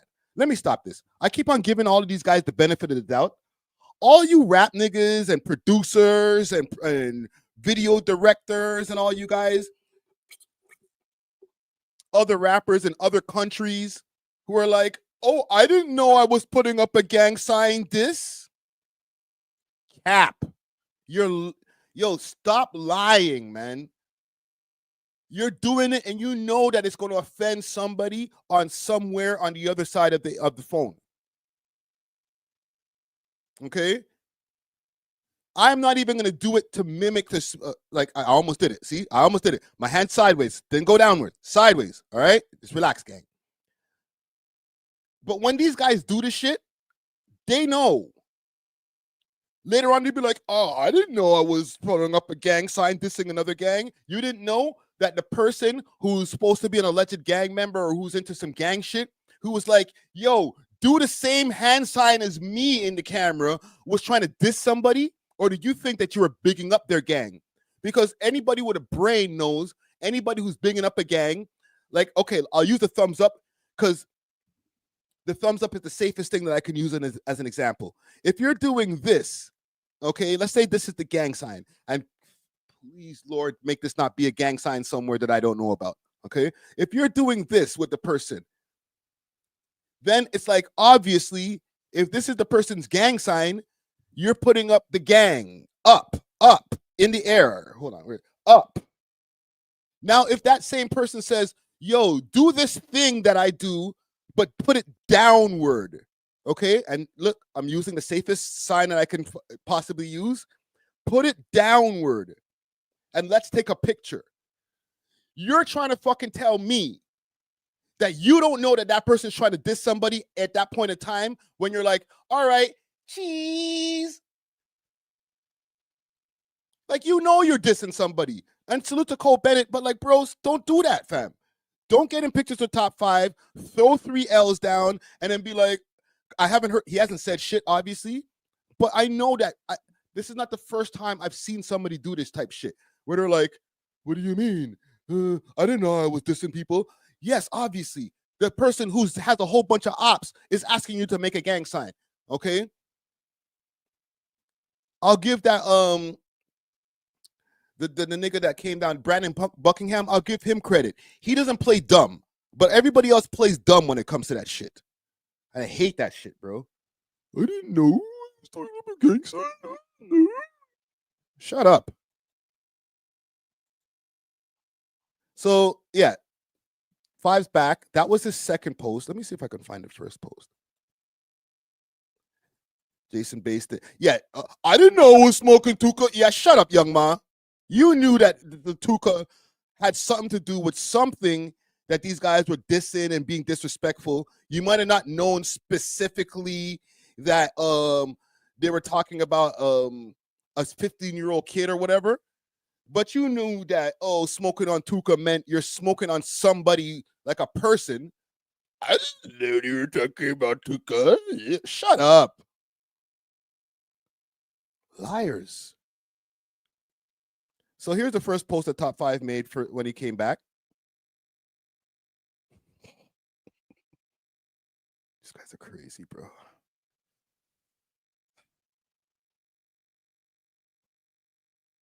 All right. He's put the Trump post up. And then there's some other post. So I guess this means for the people who are wondering, like, is he gonna You know, he's gonna change his life. We're gonna, turn a new leaf on life. I got a chance to lay in the hospital room and examine. This neck wound. I might have not lived. Alleged. I'm gonna put alleged neck wound. I might have not lived. I ain't gonna diss niggas no more.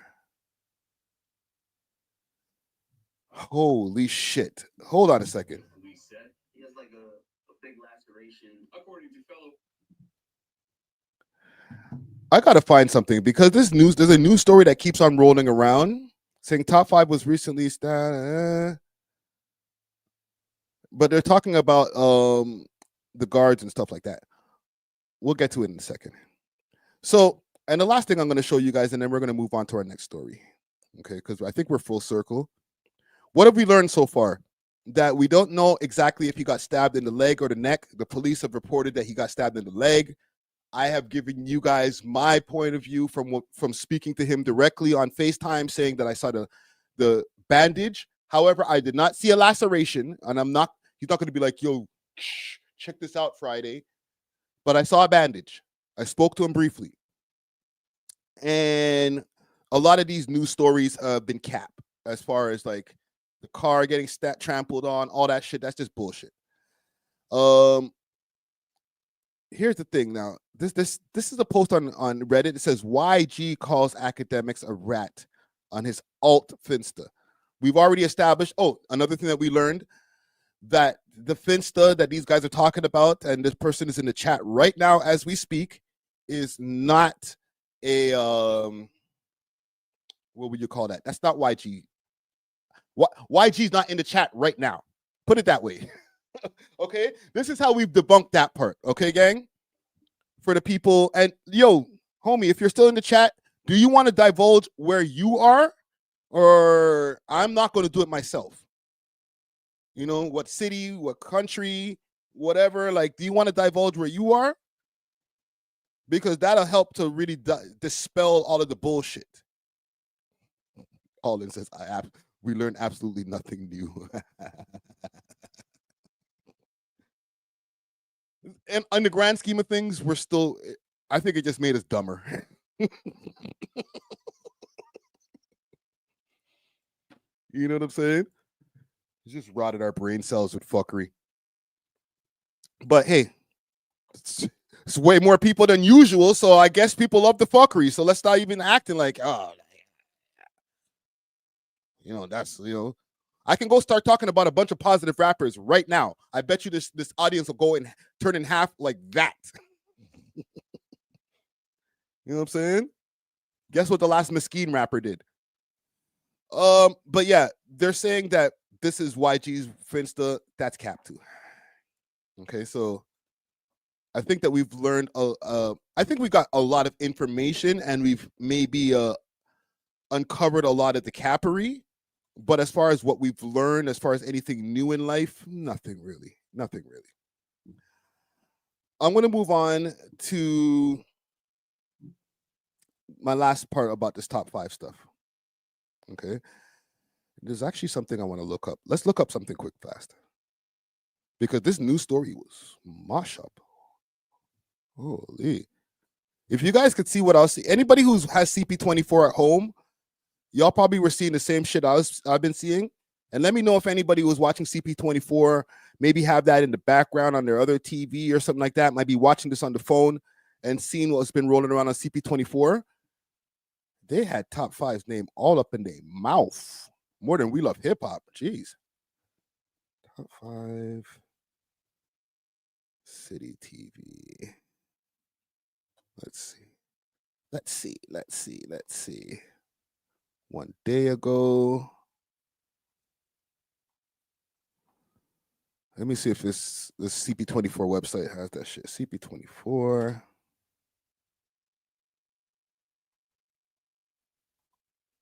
They literally have a story that's rolling in the background while we're doing this live stream.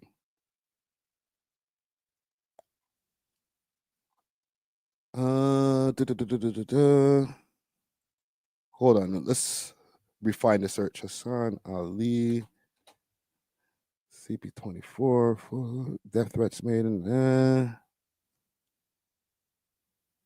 This is the show that's on right now. Hold on, let's see what they got.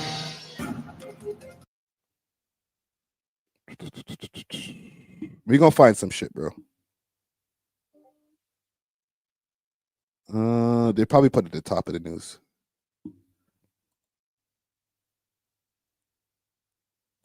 We gonna find it, gang. We gonna find this shit.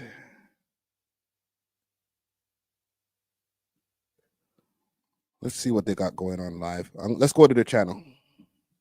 Because you speak with any. I was watching this shit earlier and I was like, what the hell are these talking about over there? They don't have any clips of it yet. We're gonna do our due diligence, gang. And then we're gonna move on to our next story. It's all falling in line together anyway, so don't worry. Let's go on to Google's and see what's over there on Google. On Goggle.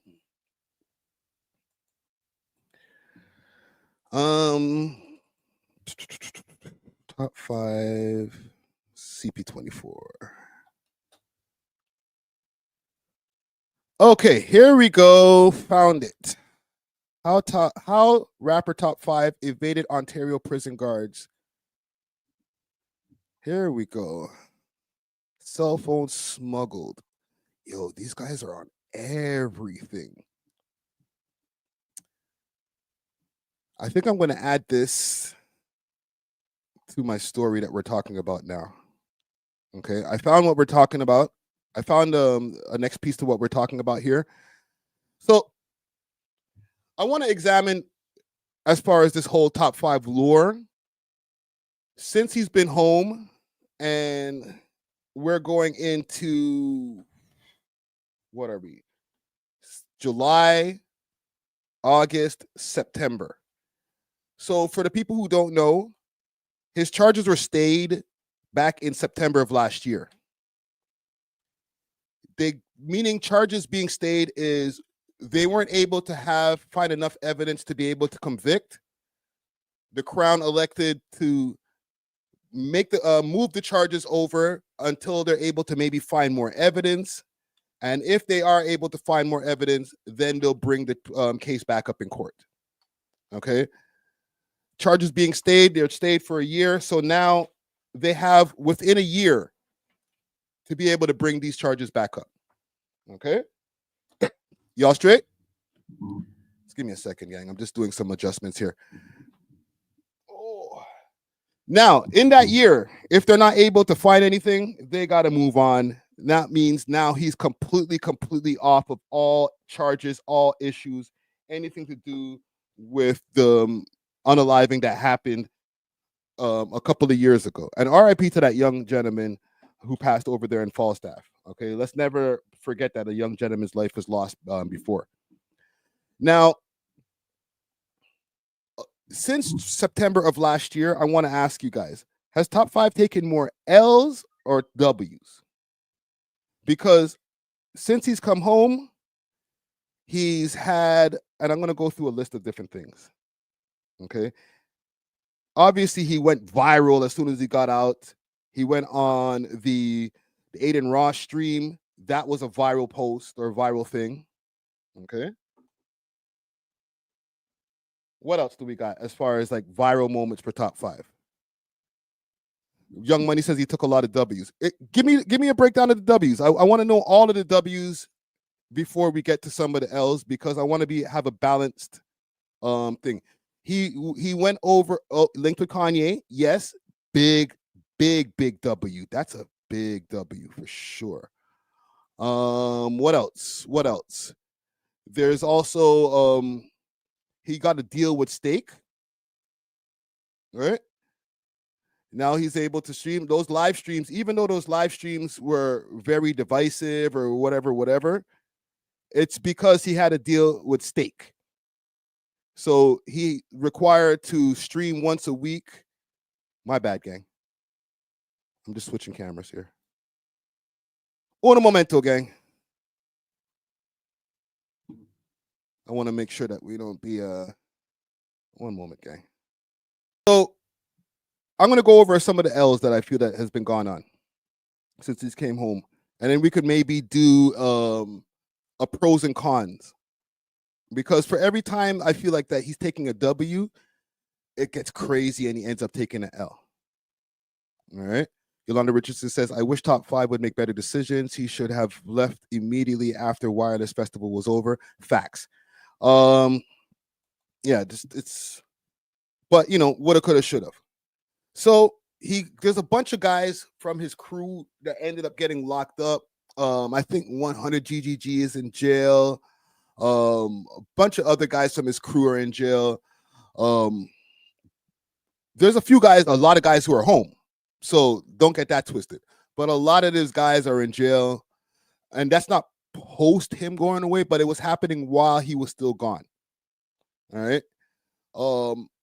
He had the whole incident with Julian, the guy in Dubai, and the guy in Dubai was crazy.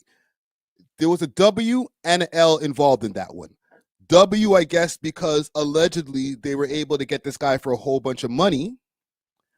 But there was an L also for that W because Drake got exposed in that shit. You know, Drake, you know, having conversations back and forth. And I know people are going to be like, oh, well, maybe it was AI or whatever. Okay, they're making the AI is really, really good because that sounded like Drake. Okay. So there's that. So maybe I don't know if you can call that an L or a W because they got money, but then Drake looked bad in the whole situation. What else do we got here? Beef with the Wassas. Okay, Carol says 5 million from academics. If this is facts, then sure.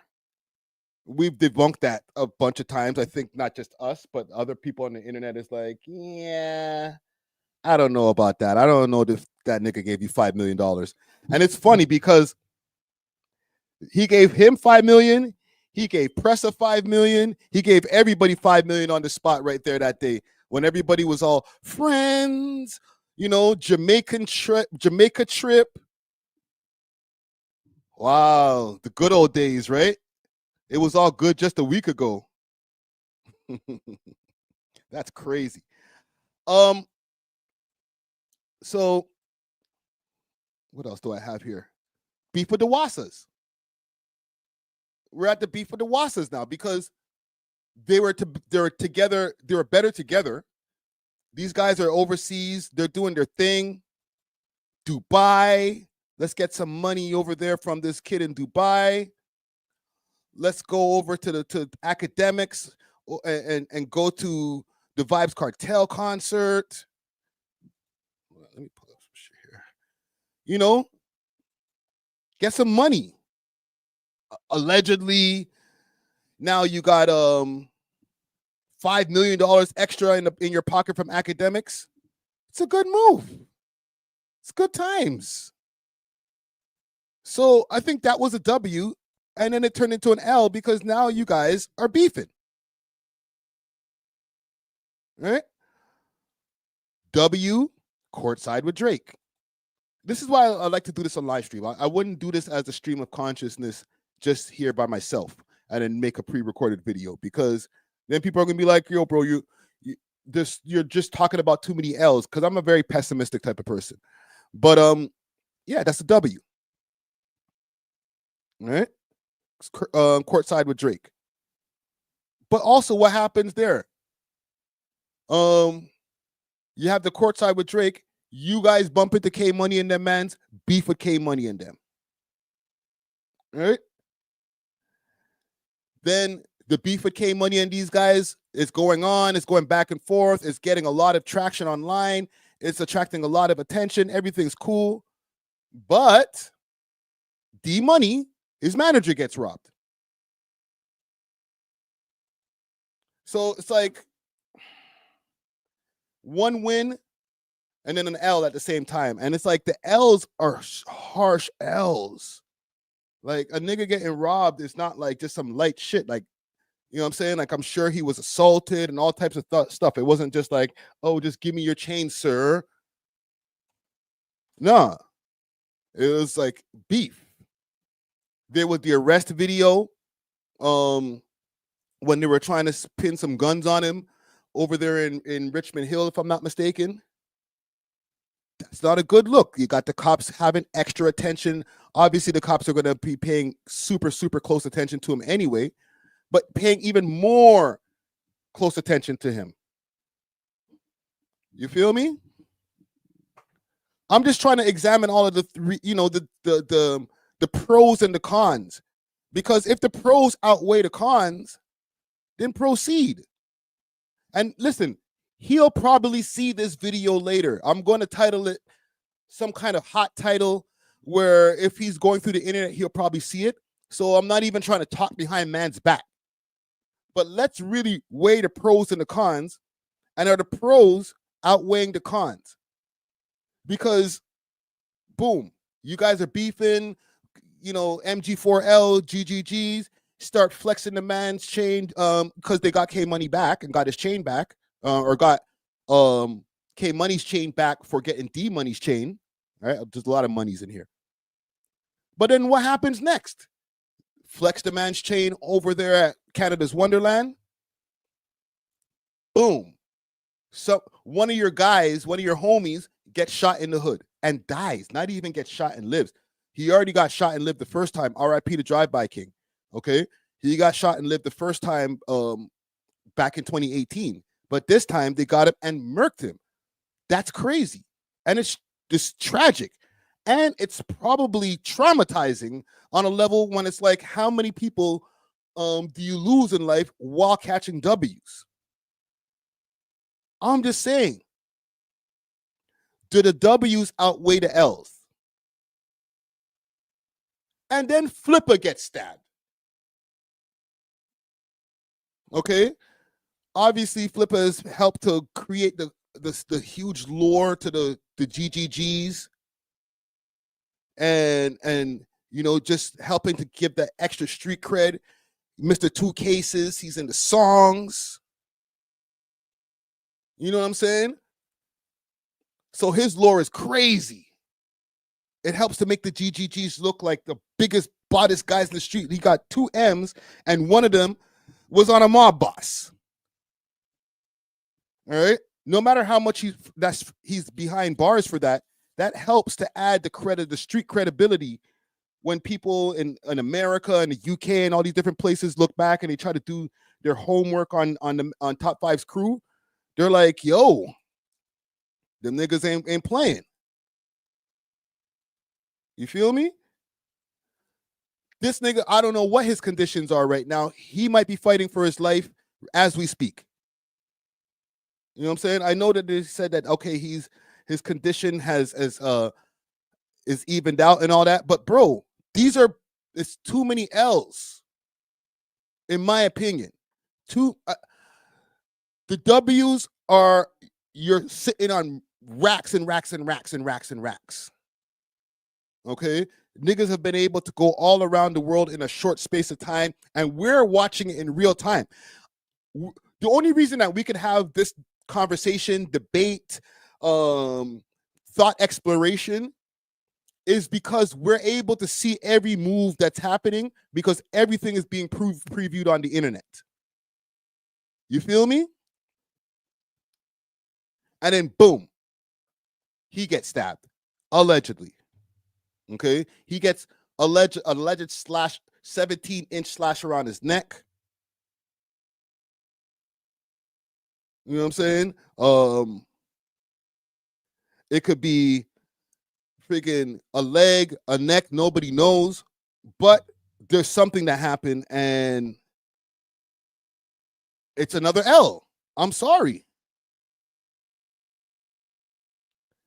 Yo, you better not be tagging me in these things, broski. Holy. And this whole page is connected to this guy, like I showed you guys earlier. And I'll pull it up again because I told y'all before when I was doing this that we were going to be pulling up some pages. And then we're going to get to this article. This whole page is dedicated to this nigga and the L's that he's taken.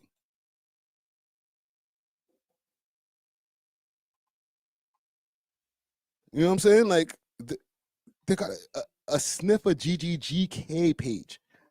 He's in the chat right now, and every move that's happening. Right, this is the flip of GGG airlifting.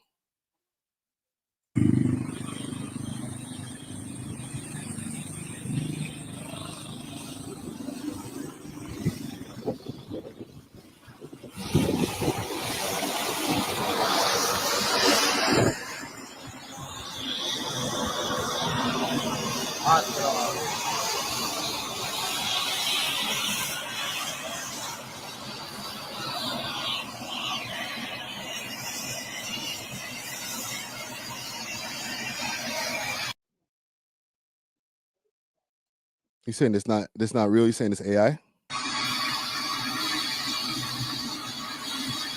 Or you're talking about the pictures? Yo, whatever AI you're using, holy, you're paying for the premium.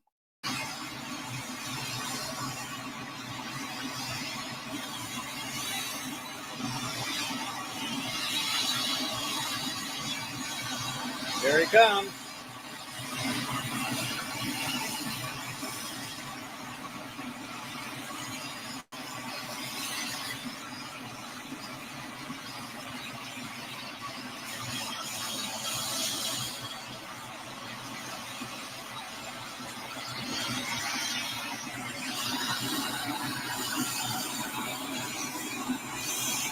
Too many L's.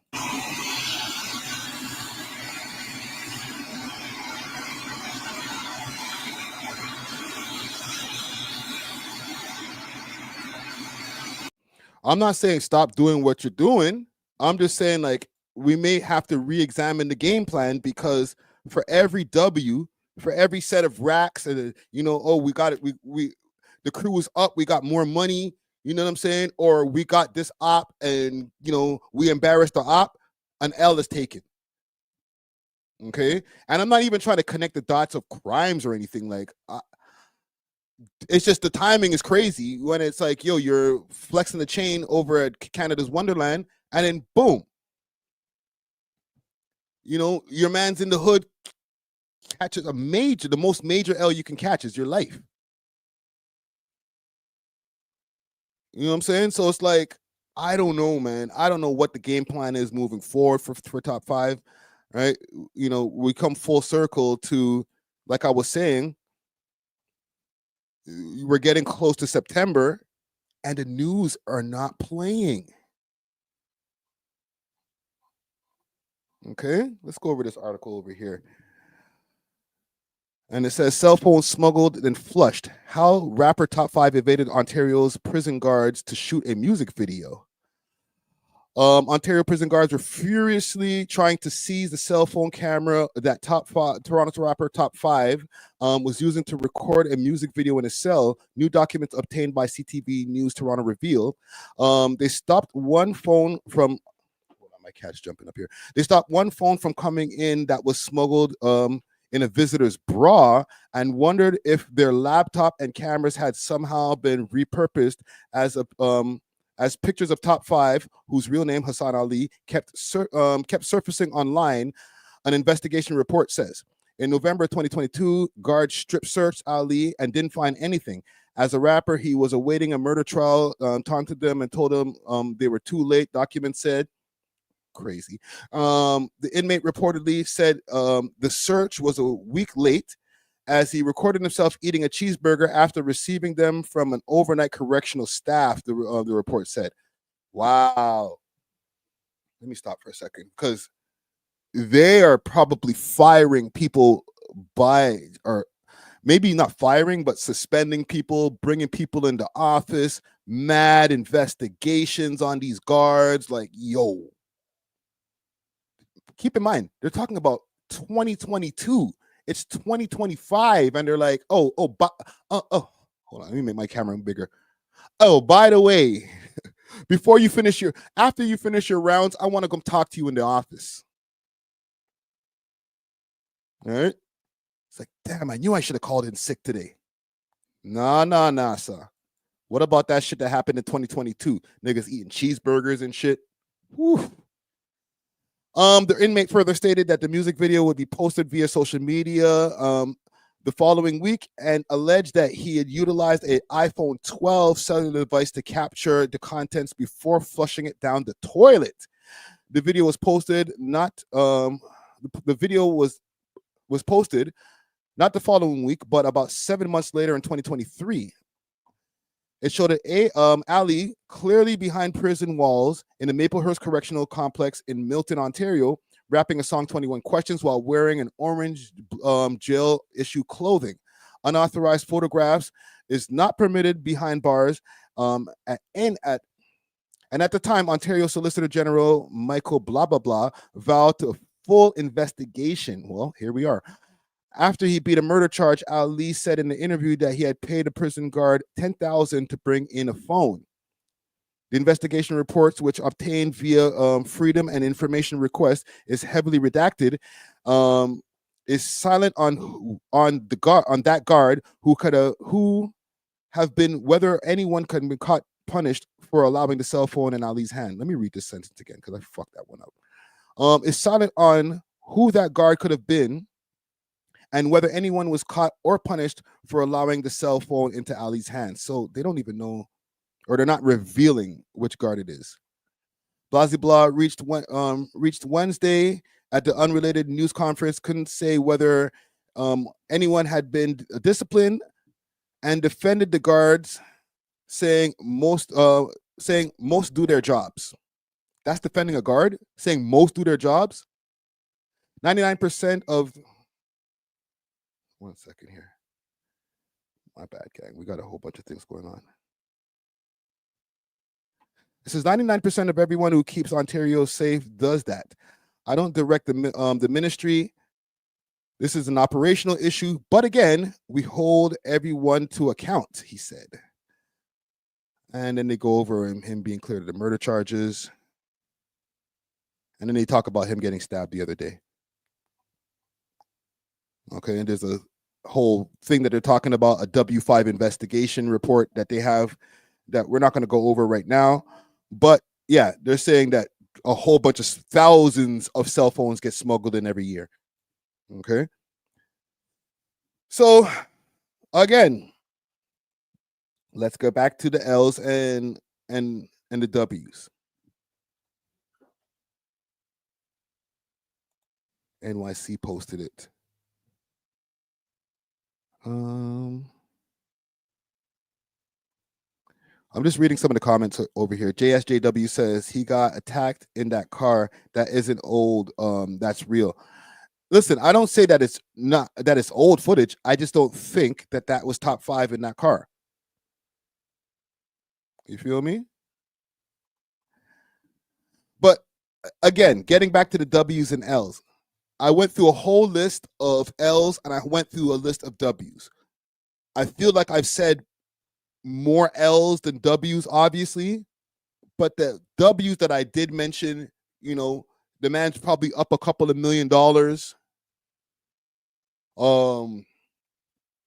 He's got deals. He's courtside with Drake. I don't know if that's going to be happening when basketball season comes back because of all the drama that's going on around him. But all of these things are working in his favor. He's doing live streams. He's with Aiden Ross. He's with all these different people. Those are all W's. But with all those W's, you got people who have lost their lives, a hood that's under heavy surveillance, because I'm sure Jungle is under heavy surveillance, mad drama going on. I just don't know if one equals out to the other. Okay. Let me know in the chat before we get off of this, and then we're going to move on to our other stories. One in the chat if the W's outweigh the L's.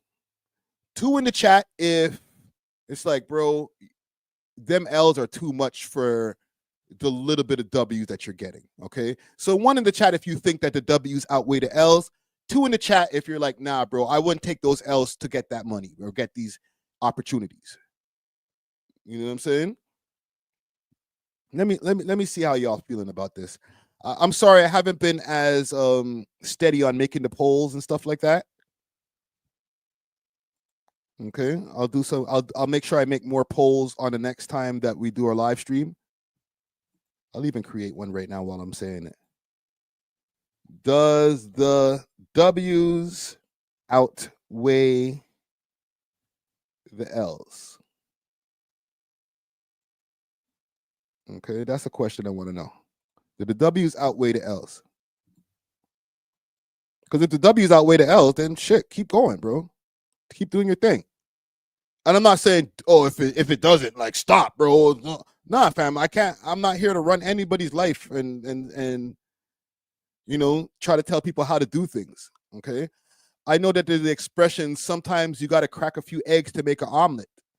I'm not saying that that's how he feels, but a lot of eggs got cracked to make this omelet that we're at right now. So I don't know, man. If I was him, I'd probably be at like having these different crossroad moments. Like, damn, bro, is it worth it? You feel me? Like, if the neck stabbing is true, if the business is true, sick to my stomach, fam. But like, yo, if the neck stabbing is true, like, yo, for real, like, all right. I went to Wireless Fest. I got to show out. I was on the stream with the man them. We were out there and boom, I got a neck wound for life. I got a scar on my neck for life. L. It's like W-L. It's almost like at this point, the W's are coming with an L right attached to it. It's not even a space of time in between where it's like, well, we caught this W and I know we took an L, but that was like 6 months later. No, like the W's are happening in real time. This niggas is flexing K Money's chain in freaking Canada's Wonderland, and in real time, they're losing a member of their team. So it's like, I don't know, bro. I can't even speak for what I would do in this situation because I wouldn't have stirred up this much bullshit to get that money. Let me see what's here. So it's the Wildcat. Wildcat always has good insight. There's no W's when the W's lead to put underground or in jail. Yeah, that's what I'm saying. But like, what do I know? Let me like, Friday, you don't know shit. You police. Niggas is taking mad L's, and I don't like it, bro. It's not even a personal thing. I don't like seeing anybody take L's. All right. But let's get off of this. I'm gonna see what you guys are saying in the chat over here. Does the W's outweigh the L's? 79% says no, fam. You know what I'm saying? So I don't know. That's what I got on it there. Do with it what you will, sir. Let's move on. Let us move on. And salute to top 5 same way if you see this, bro. I want to take a quick 2-second break.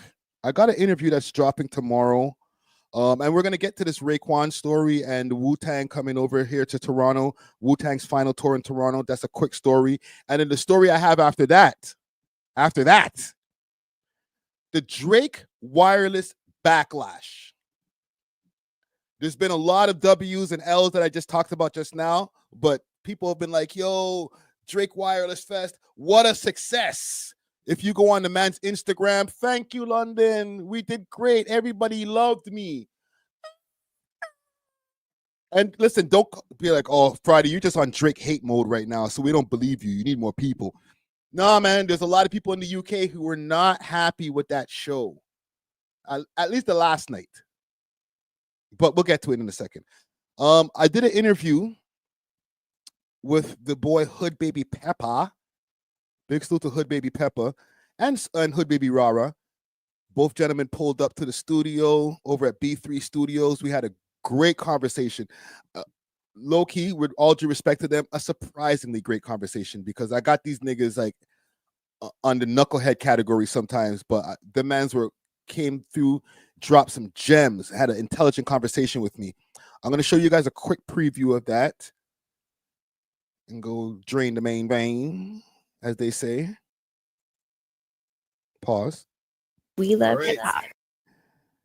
And I'm dropping this tomorrow morning on all streaming platforms. We'll be back over here 6 p.m. for the video, but I'll be right back. Much money right here, but yo, we need nothing to happen, and they have 1,000 police escorting everything. Like nothing's not gonna. No one wants to go to jail that day. Like that's true. Niggas, That's true. I have a kid. People have kids. No one wants to go to jail. 5 racks for lawyer fees for. Bro, save that in the streets. We'll see each other next day. You know what I'm saying? I like how you're thinking. If everybody had that thought unilaterally, we're making bread, bro. Shit, it's crazy to say, but I think people just have to realize, like, shit, I wasn't thinking like this a year ago. I had to sit down and realize so much stuff. Like, bro, I'm talented, I have a voice. I can't mix too much things, but it's like at the end of the day, I am who I am, right? Yeah. No, that's some real shit right there, man. Okay, so because I never got a chance to get a sit-down interview with you, with both of y'all, right? I want to go back and get the history, you know what I'm saying? So, Broski, tell him the history. You know, because this is like my twin, broski. Like, yo, when I started, like, at first I used to get mad at certain shit. Like, I used to literally have to watch him. If I'm going outside, he's beside me. But it got to a point where it's like, yo, he's my friend too. Yeah. So it's like my history is his history. We literally grew up together. Like, you know what I mean? Yeah. So tell him. So the questions I have for both of y'all, you know what I'm saying? Like, you know, y'all both grew up in Southside Gin and Finch. You know what I'm saying? And has it always been Southside Gin and Finch, or like did y'all move from like other places and then come there like when you're babies type shit? You know what I'm saying? Okay, yeah, we all came up from the South Side. Yeah, we all came from the South Side. Originally, though, like I'm older than him by 3 years, right? So like, drop it tomorrow. My parents, when they came from Jamaica, they were living in Little Jamaica, you know, like Eglinton area, right? Egg West.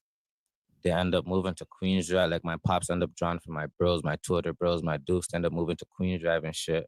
I was born. My little bro was born. When I was about like 3, 4, he was maybe like 1. We moved to down to Jane Moore, still South. Yo, big salute to Hoodbaby Peppa. Big salute to Hoodbaby Rara. Yeah. I'm really excited to drop this video. I've been holding on to this for about 3 weeks now, to be honest. So we'll definitely get to that. Oh, and I got some smoke for DJ Head also later on in this live stream. So we definitely got to get to that. I want to talk about last night. There was a show over here. Wu-Tang was over here. They took the stage. Crazy show from what I've been seeing online. Big salute to the homie Cairo Snow. That's the interview that we're going to be dropping just now too. Cairo Snow is a 12-year-old rapper and producer. He was on stage with them as well. Raekwon the Chef actually got an award or some kind of, I don't know, some kind of paper, I don't know, keys to the city type shit. Let me show y'all something quick fast. Courtesy of CP24. Wu-Tang Clan takes salute to all the old heads. Toronto tonight. Do you know what forever means? It's no beginning or ending, babe. Being old enough to buy some vinyls, keeping them in the plastic for a couple years, and hopefully they can open it and sign it. It's pretty exciting, you know. My feet are kind of quivering, but we'll see what happens when we get there. We got the whole Wu-Tang Clan. Yeah. I did the paintings. I was happy to give Raekwon the Chef a painting last time I was here, and I'm here again, and being able to share my work with them. I grew up listening to the Wu high school all the way through. Okay, so for more, let's go live to CP24's Ji-Young Lee. You've been standing by. We're looking at you here on the big screen. I see Jamal McGlure standing right over your shoulder. Salute to Jamal McGlure. Yeah, Jamal McGlure is here. We've got Counselor Moyes here. And of course, Raekwon with Wu-Tang Clan. Woo! Wu-Tang, Wu-Tang, Wu-Tang. All these fans here who are here to celebrate over 30 years of this incredible hip hop group. Ray, I've got to ask you, first of all, to see all the fans here lining up just to see you and celebrate this massive milestone must feel great. Oh, man, this is like a birthday again. It's like, it's legendary to me. It's like, this is what we do. This is what it's all about at the end of the day. So I'm excited, man. I mean, every time I come here, I come to the factory and we do events. It's always super packed, nothing but love. And a lot of these guys I know personally, you know, just from there, you know, coming around, but it's amazing.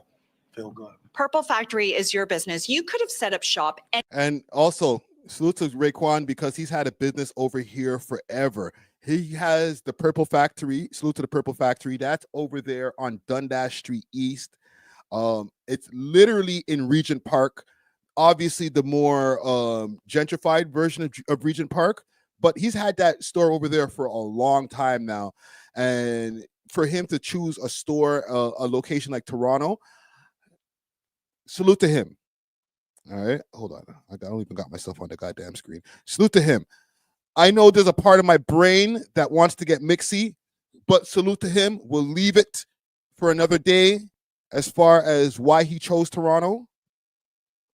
For the old heads in the chat, if you know, you know. anywhere around the world. Why did you choose Toronto? Salute to you, Because JD Era. Toronto been there from the beginning of our careers, not just mine, but the Wu-Tang itself. And every show was always, it felt like I was home. You know, a lot of people don't know Toronto and New York is so similar in its own ways. And when we came here back in 1994, I was 24 years old, and it was always love, and the energy never changed 30 years later. And some of my best friends live here. You know, I even lived here a couple of years back, and it's just, I feel home, honestly, feel home. Oh, fuck it, I'm snitching. So, and salute to them same way. This is their last tour. This is the grand finale tour that's happening over here in Toronto. This is the last time. I should have actually had tickets for this shit. Salute to Dusty Wallace. Dusty Wallace was in attendance. Okay, he was backstage, everything. But I gotta do it, man. Salute to you also, Ray. This is probably why I sometimes don't get certain interviews. Because I'm mixy, man. I'll admit it. I'm fucking mixy, bro. So part of the reason why he has a store over here, in my opinion, is because once upon a time he was doing business with Toronto rappers. Yes, I seen somebody mention in the chat that he had a deal going on with Genghis Khan. Salute to Genghis Khan. But correction, he actually had a deal with JD Era. At the time, he was able to come through here and he signed JD Era. He actually brought JD Era to multiple interviews. You could see him, JD Era, in the background at a Breakfast Club interview. Okay, and Era's gonna kill me. I'm not even gonna snitch or anything. I'm just giving my opinions. Okay. So Era, if you see this, bear with me, bro. All right. I'm not trying to even fuck up my my relationship with Era, because like we work together. You know what I'm saying? I'd be hosting mad shows for him.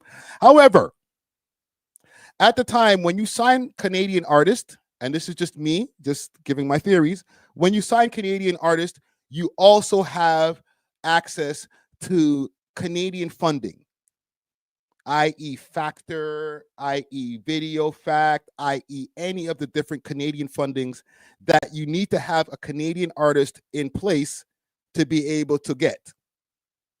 Okay? You can't be from America and get a Factor grant. I'm sorry.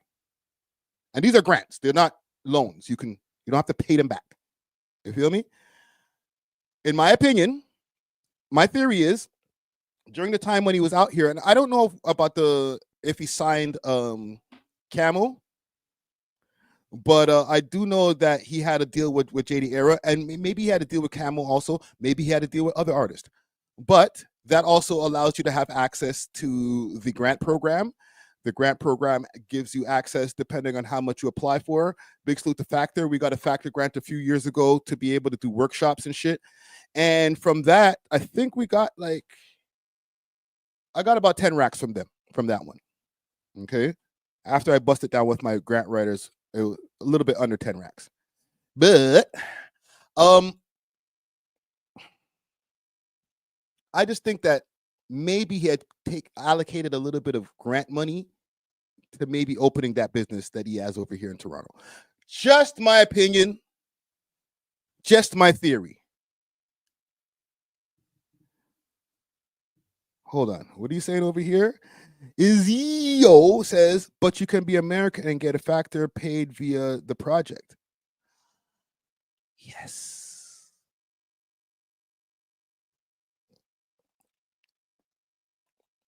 Just saying. Just saying. You doesn't take anything away from him. Salute him same way. But let me play a bit of this Genghis Khan interview. Yo, listen, man, y'all got to go through my catalog, man. My catalog's deep, nigga. you get 1% of a city's money. You know, you got a city. Even 1%, if you get their money, millions. Wow. Deepest catalog in the game. For sure. That's crazy. Okay. You performed at Dundas Square, one of the fest, right? Yeah, for the Indian fest. It was a lot of dirt, so I stay cautious. I keep it low key. I move around with bosses. I slip a Punjabi youth in the game. Okay. Right? Let's not get silly and think I'm talking about the hardest Punjabi youth in the world. No, we're talking about in the game. Music you can't touch. You can't touch. You know what I'm saying? Okay. And if you approach when they got some funny shit, I'll slap you. You know. Facto. But what I'm saying is what the hell was I saying? With the Raekwon thing. The Raekwon thing. Yeah, so now look at me. Now I got this thing with my brother, and it's bringing in numbers. Cause you know I always was, and I'm still with you. You protected us from everyone. Real life guardian angel. You make the devil run. You know, we shoot videos for these other youths and whatever. You know, and plain and simple, if I had did the thing with Raekwon, I would have been where I don't know. I would have came of it because I would have stayed working hard. Yeah. I don't know what JD Era did. I don't think his relationship with Raekwon in any way should have hurt him. Yeah. He just wasn't built for the job. You know what I'm saying? No offense, JD Era. You know what I mean? But, shout out to you, JD Era. Shout out to you, JD Era. But realistically, what Raekwon at that time and let me just say this. I don't agree with that. I think JD Era did a great job. He's still continuing to do great work. You know what I'm saying? This is old shit. Like they already had the response interview and everything to that. I'm not trying to bring up old shit, but I'm just playing this to say Camel wasn't actually signed to Raekwon. It was JD Era who was signed to him.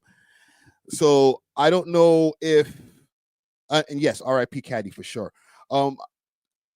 My theory is that some of the paper that he could have possibly got from grants and stuff like that from having a Canadian artist or multiple Canadian artists can work out to maybe opening a couple of businesses in Toronto. Well, we love that you've set up shop here. Just my theory. Mama Gloria is a good friend. Of course, you had to come out and celebrate. Absolutely. Chef Ray, I consider him my friend. He's a confidant. I've known him for well over 10 years, even longer. And I grew up 30 years ago listening to the Wu-Tang Clan. I remember going to the University of Kentucky and playing it right before we went out to play our games. So facts. I think a lot has to be said about the legacy that this gentleman has brought not only to the city of Toronto, but to the whole world.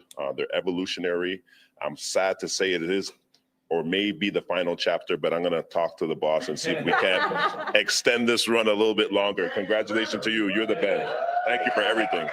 I'm going to put you on the spot, Jamal. Is there a favorite song or just something that you just always have to listen to? Incarcerated Scarfaces is one. There's so many of them. Yo, Jamal, pull up, man. We got to get an interview. It's legendary. I still listen to this music to this day. It's timeless. As you guys know, he's been a big contributor, not only to the music, but to the culture, how we live, how we work, what we say, what we wear. So we owe a lot, not only to Chef Raekwon, but the whole Wu-Tang Clan for what they've done for my era of music. Yeah, 100%. And Councillor Moyes, this is your ward. Okay, come on. When they announced the Purple Factory was opening up here, you were like, yes. That's right. I was the first client. I don't have much here, but I'm here. Yeah. It's incredible to have Raekwon here with us, Chef Raekwon be here with us. You know, it's really amazing that he's here. He is legendary. You know, he has served this community for 30 years. He's well known. As you can see, he has many people here supporting him around the world. I grew up with hip hop, so I know him and his work, and thank you for all that you do and continue to do. All right, so you have a very special presentation for Ray. I'll let you take it away. Yes. Let's go. Chef Raekwon once more time, everybody. Wu-Tang, Wu-Tang, So incredible. Wu-Tang is So on happy your to brain. have you here today. This is just a small token of all the things that you have done over the last 30 years. Now I'll read it out loud. Councillor Chris Moyes would like to extend a heartfelt appreciation to Chef Raekwon for your contributions to our communities and to congratulate you on the 30th anniversary of the release of your first solo album, Only Built for Cuban Links, aka the Purple Tape. This iconic album has not only set a gold standard in music, but has also cultivated a cultural legacy that resonates deeply within our city. We also appreciate your decision to establish the Purple Factory in our community. Oh, I gotta stop for this comment right here. W comment. Wildcat says, giving him an award for finessing a grant out of the city is nasty work. Facts. Since its inception 6 years ago, it has become a hub of creativity and cultural exchange. He's like, yeah, we got him. Purple Tape legacy continue to inspire generations to come, and may the Purple Factory continue to flourish as you have over the last 30 plus years. So there you have it. Peace, God. Thanks, God. Peace. Thanks, Factor. Peace, God. Very special presentation for Raekwon. Wu-Tang Clan performs in Toronto tonight at the Scotiabank Arena, and then they make their way to New York. Oh, I ain't shit, man. I'm sorry, man. I ain't shit. But that's a W. I told you, I'm kind of pessimistic, man. It's in my nature. But that's a W right there. You know what I'm saying? Salute to Shala Raekwon, the chef. He, and salute to Cairo Snow. He got to link up. He got to meet the Wu-Tang Clan. He hit some of his influences, 12-year-old artist. I'm going to be dropping his interview next week. 12-year-old rapper, producer. One of his influences is Wu-Tang, which is crazy. Like, how's you 12 and like Wu-Tang is your influence? Okay, the man's on stage with the man them. Watch this.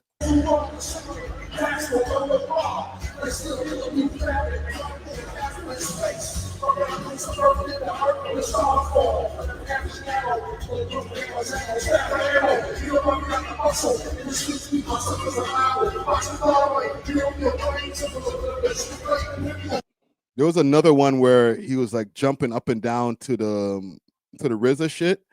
I was like, whew. Being young again, man. Where's the story saying? Watch the boy. You are so pumped. What was it like for you getting up on stage at Scotiabank Arena with one of the most iconic hip hop groups ever, Wu-Tang Clan? I mean, you've had global play on radio stations throughout the world. You've been featured in Rolling Stone magazine, but what was it like yesterday compared to all that you've? But y'all thought y'all wasn't gonna see me. Yo, I'm actually jealous, yo. I want a picture like this, fam.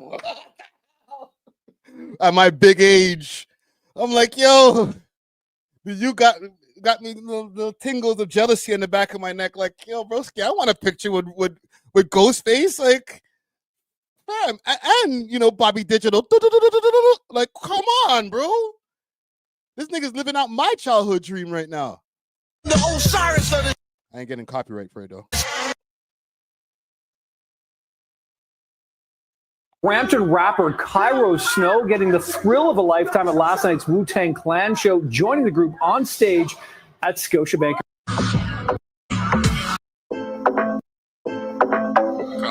Anyhow, there's a video of him jumping up and down where it's like, holy shit, bro, you got some energy. But salute to Cairo Snow, salute to Wu-Tang Clan. Hopefully they'll do another tour and come back over here. But listen, man, they're getting old too, man. The men are in their 60s, bro, or getting in their late 50s. So we'll see. I want to get into this Drake Wireless Fest stuff, though. All right. There's been a little bit of backlash when it comes to the Drake Wireless Fest. I think in all, it's still a W. I think 3 nights, 3 different vibes. The amount of different people that he brought out was amazing. So if Drake, if you see this, I'm not here to hate on you again. All right. It's all love. I thought it was a W. It's the people. The people them are saying, I don't know about that, bro. I don't want to do a UK accent, but a lot of the fans in the UK felt like it wasn't the same kind of vibe. He took over Wireless as the main night every night, the main act every night. And I guess Wireless is not usually like that. They have a whole bunch of different acts and not the same headliner for 3 nights. It's a stunt for Drake. But I don't know if it was completely a stunt for the people over there in the UK. I ain't complaining. I didn't get to see it, but if you get Drake for 3 nights in a row, I don't feel like you should be complaining, but they found some reasons to complain. Okay, that's all I'm saying. So let's pull up some stuff. This is courtesy of Drake Fan Hub. It says Drake at Wireless review. No wonder he lost the feud with Kendrick. Ooh. Hard shot. Disappointment as Drake's final Wireless show ends after 40 minutes. So the last night, I don't know what, and they're tagging everybody. They tagged 40, OVO Mark, TV Gucci, Chubbs, like straight tagging him. Oh Lord. Oh, let me see these comments here. Lord Jesus, the salt. Wireless Festival review. Drake's disjointed 3-night headliner runs smack into desperation. Wow. This is from The Independent. Nostalgia and a Lauryn Hill cameo can only take Drake so far at Wireless Festival. Jesus Christ. Licking the wounds from his feud with Kendrick Lamar, the rapper isn't afraid to wield his power of his address book when he needs it the most. Yo, who's writing these articles? Yo, DJ Head, is that you? Festival chaos. Drake fans left furious after rapper ends Wireless 2025 set after just 40 minutes.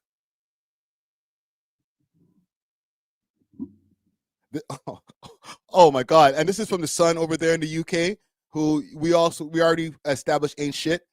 Disabled fans were reportedly struggling to leave the festival. Oh my God. It's Drake's fault that the place wasn't wheelchair accessible, or what the hell, bro? Who's writing these articles, fam? Yo, TDE's got a strong team, bro. Drake live at Wireless 2025, expertly curated, my bad, but its host lacks conviction. Damn.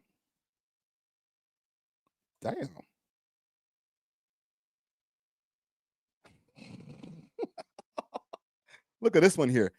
At Wireless, Drake licked his wounds, played the hits, and failed to win over the haters. Was a headline all 3 nights of London's biggest rap festival, his biggest post-beef comeback. On the grounds on Saturday, even his biggest fans seem unsure. Wow, and that's the last one right there. Wow.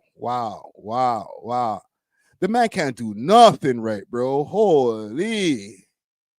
That's heavy hate. Also, I wasn't there, unfortunately, so I can't tell you. From what I was seeing from the 2 nights, or at least the 2 nights that I watched, because I didn't watch night 3. From the first 2 nights that I did see, the second night looked fire, but I also didn't see that same kind of crowd that I saw. Let me show y'all something. I didn't see the same kind of crowd that I saw in the 2018 show when they showed the clip from the Gigs performance. All right, I know a lot of people have it twisted, saying that it's a Drake performance, but from the Gigs performance when he brought out Drake.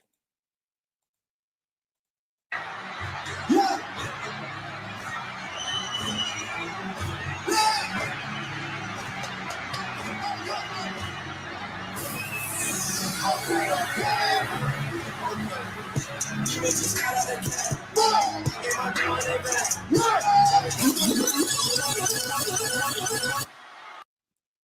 right, different thing. I got this shit tatted on me. This is my brother right here, a real fucking legend. When I talk about my love for London rappers, the best lyricists in the world, mark my words. Oh shit! I don't care what nobody says. And listen, that's just the biggest moment that happened, that went viral from it. But I'm gonna play something.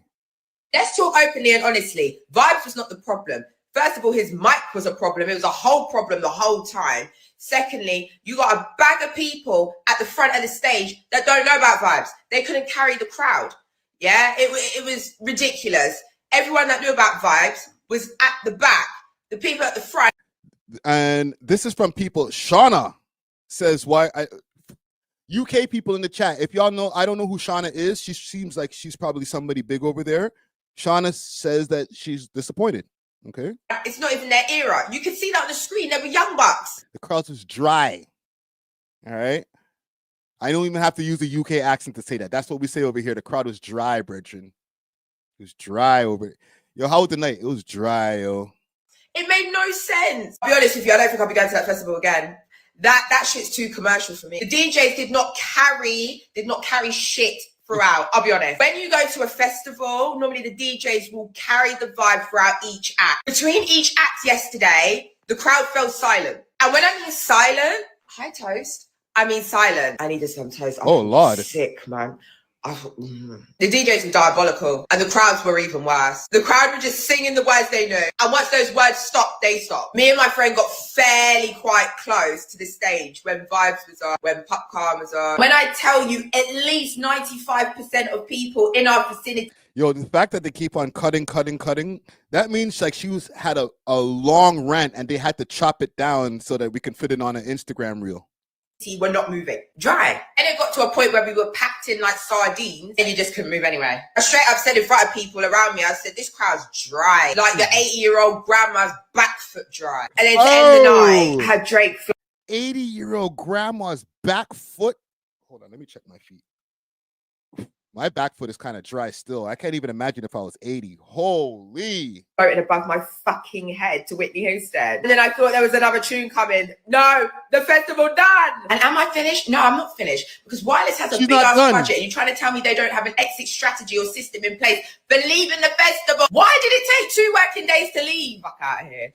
Holy, they cut it so many ways. She was probably ranting for an hour. How you really feel though, shorty? Let's talk openly and honestly. Okay. He said, drier than your 80-year-old grandmother's back foot. Bars. I'm not trying to say that that's a good look for Drake. Like, I don't want that. I don't know. I wasn't there. Maybe next time invite me. But I'm just playing. You don't have to invite me nowhere. I know all my invites are ripped up now. They're like, I heard your little rant the other day. You're punished. Anywho, yeah, that's how she was feeling. That's Shauna. I seen somebody in the chat say, I love Shauna. Okay, so she's obviously a somebody. She's an influencer, influential, them type of thing. Let me see if I can find this video in my history by the guy Bouncer. Man like Bouncer. Because Bouncer was saying this. I saw his video before I saw her video. And I was like, yeah, where's Gigs? Where's the boy Gigs? Let me find Bouncer's video. Hold on. We'll find it. We'll find it. Members of Drake's entourage. Let's go to his channel. Salute to Bouncer. If you see this, bro, tap in, fam. Let's get an interview going. But he did a little thing on the missing Gigs component. Here we go. He went on a rant. Are we going to address the elephant in the room? Like, where was Gigs, bro? Why didn't Drake bring Gigs out? This is what, I can't lie.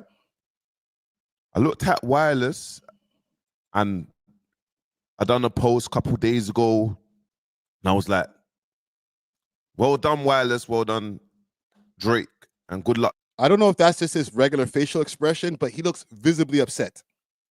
To independent underground artists, like, you lot deserve to be there. Like, the work rate that you're doing, you're working harder than the B-list, the C-list artists. But then as watching it, I realized, bro, this is not Wireless. This is a Drake concert, bro. This is a 3-day Drake sold out concert. That's what it really is. But Wireless has just got the budget to now, you know, fly in all the other artists and whatnot. But it's in terms of our scene, when it comes to the growth of UK culture, I'm talking about UK. This is an L. This is an L for UK culture. Like, how can you have a festival, 3-day festival, Drake, bring out all the people that you've got the ties to, good relationships with, but not bring out gigs? Like, no matter what anyone says, gigs is the completion. Like, he completes that set. Like, somebody asked a question, and salute to Bouncer. We're gonna get back to him in a second. Somebody asked the question, isn't Giggs signed to Rock Nation? I'm doing some research in the background. From when I saw that popped up on the chat, I was like, is he?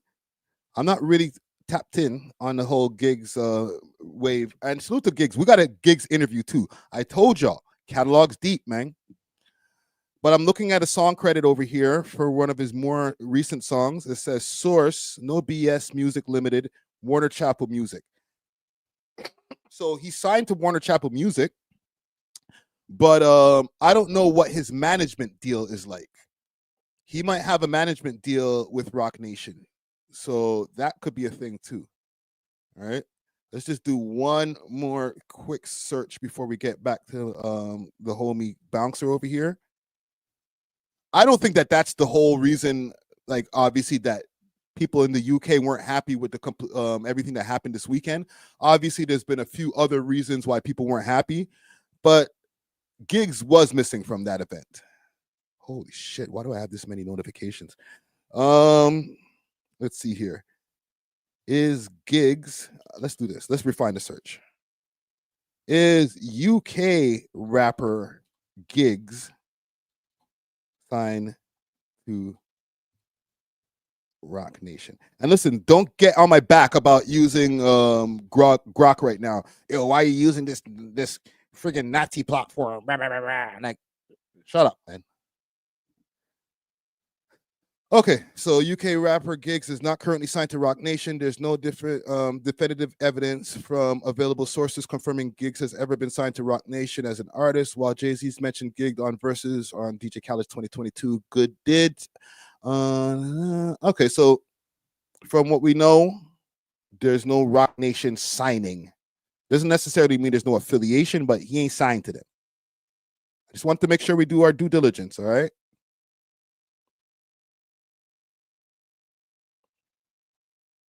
I know they're going to clip it later. Oh, the man's using Grok. This guy's an anti, S word. He completes it, bro. Like, please understand that. What artists, apart from American artists, do you know that's got 2 songs on one album of Drake's? 2 songs. Talk about it. Now, obviously, cool.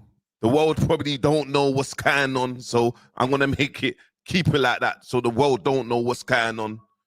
But this is, I like homie, but that's no fun, bro. I know people, I don't want to be snitching, Yo, you got a mic in front of you, you creating content. It's all called snitching at this point. None of the mandem on road rate us once we charge up the microphone, including the other gangsters who are charging up microphones too, all right? Once you're on the microphone, everybody's snitching, bro. Just tell us what happened, fam. I just don't understand that, bro. I don't understand that. A couple weeks ago, last week or the other week, Drake's all commenting on the Giggs' post. So I'm thinking, okay, cool, like, get me pattern, boom, boom, bro. What? I'm gonna play something quickly. I ain't even trying to get copyrighted with this one. I'm gonna play something just so you can kind of see levels quick.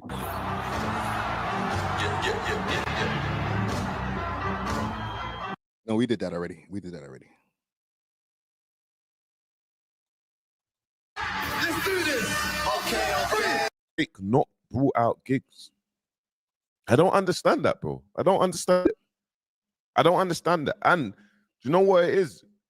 UK, like a culture, like we need to kind of start growing backbones, bro. Because yeah, cool. For Drake's show when he's performing at O2 Arena, bro, it's his performances. He's selling 3-4 dates, bro. So when he's bringing out artists, bro, it's great PR for music artists. It's great PR for them because it's on his, it's on him.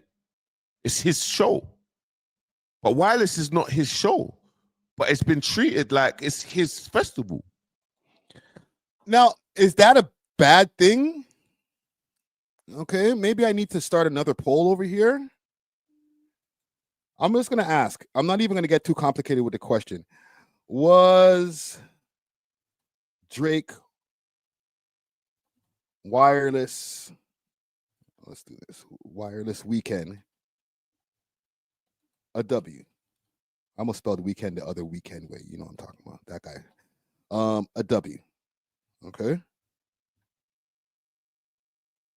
Because I know Homeboy is over there on ground zero. He's in the UK. He's in London, or I don't know exactly where he is in London or in the UK. But he's saying they wasn't feeling it like that. It wasn't supposed to be Drake for 3 days. I'm like, how do you complain about getting Drake for 3 days? I'm not even trying to be a glazer or anything like this. I'm just saying this as people who are fans of Drake and the multiple different things that Drake does. Like he has his R&B shit. He can get into his Drizzy Marley, aka reggae bag or dancehall bag. He can get into hardcore hip hop bag. You know what I'm saying? Like you're getting 3 different choices of or 3 different genres of music over 3 nights. Is that overkill? If you're a Drake fan, I don't think so, but maybe also. Maybe if you're a Drake fan and you're like, all right, bro, 2 nights is enough. I thought Burner Boy was going to be the headliner for the night 3. Who knows? I don't know. Can you understand what I'm saying here? Can you understand the cosign is amazing, but not on Wireless, bro?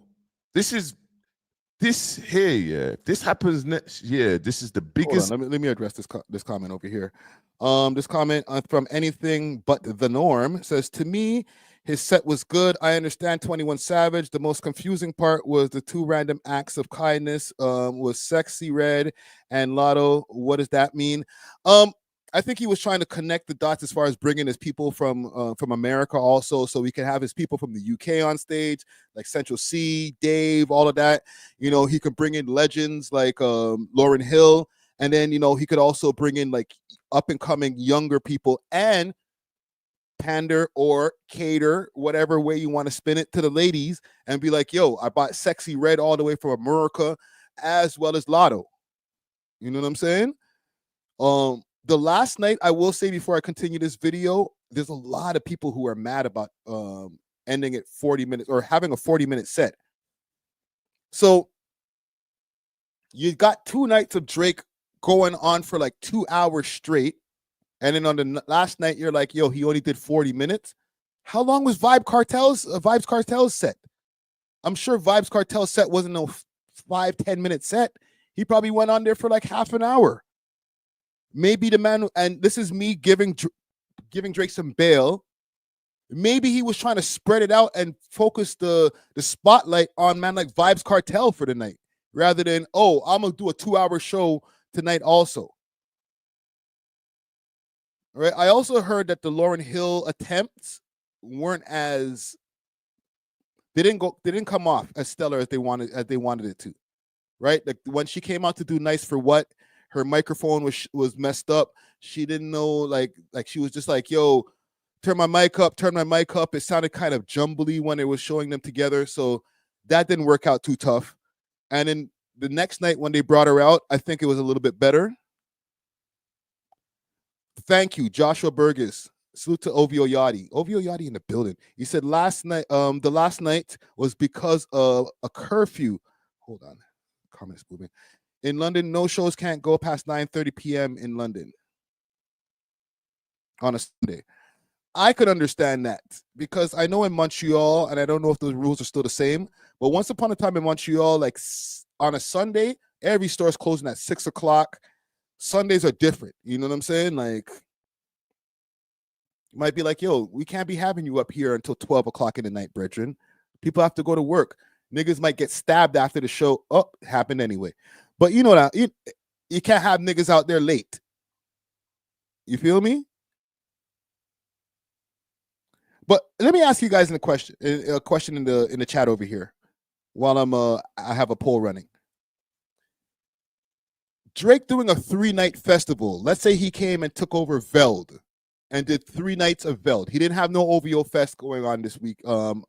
Going on, or actually, OVO Fest is still going on in October. Veld is in August, and Drake took over for 3 nights of Veld.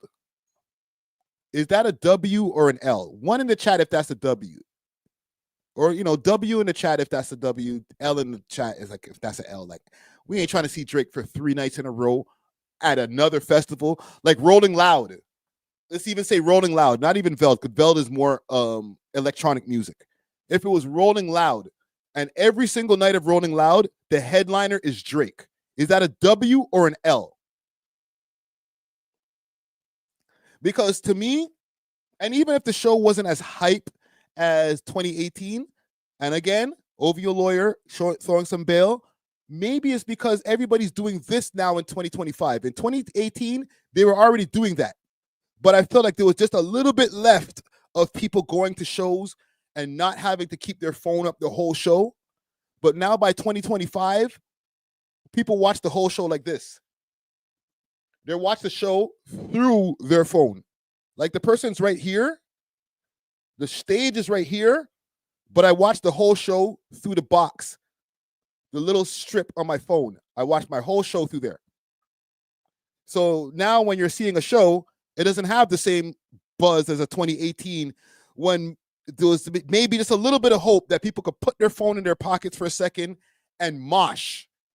Let's get in the mosh pit. Actually, let me not even bring my phone because I might lose it because I'm enjoying myself so much at the concert. Right? Now, and maybe it's me throwing him crazy, Bill. Now crowds are like, yeah, I'm enjoying myself. Like, nigga, it's right there. Yes, film some of it. I film shows all the time. I film the first few minutes of the song, and then I enjoy the rest of the song. These niggas might just be there the whole night like this. Arm hurting. Like, bro, the show's 2 hours long. You have your arm up like this for the whole 2 hours? Brethren, I eat that thing. So maybe that's the difference, okay? Or maybe it was just dry. It was just dry like an 80-year-old grandma's back foot. Who knows?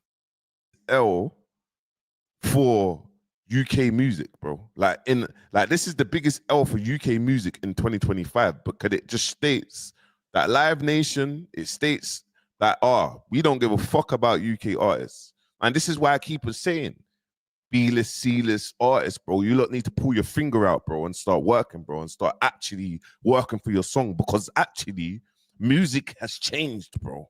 It's changed the way you market, bro. And I was saying before, you know, a man's a cheese when they run out of breath in their rant. Like, pissed.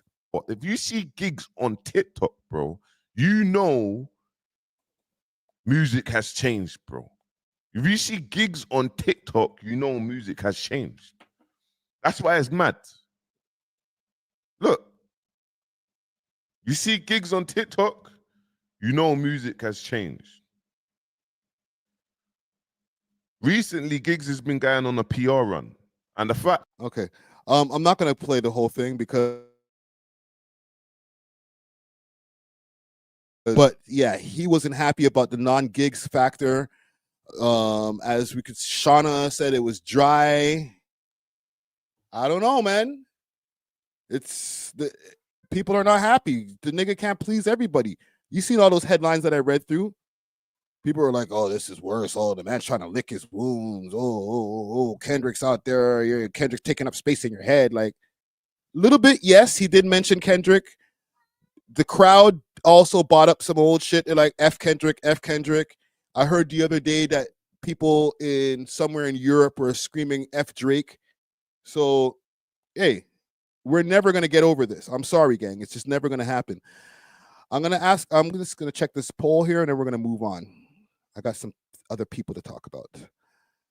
Was Drake's Wireless weekend a W? 69% says yes, and 31% says no.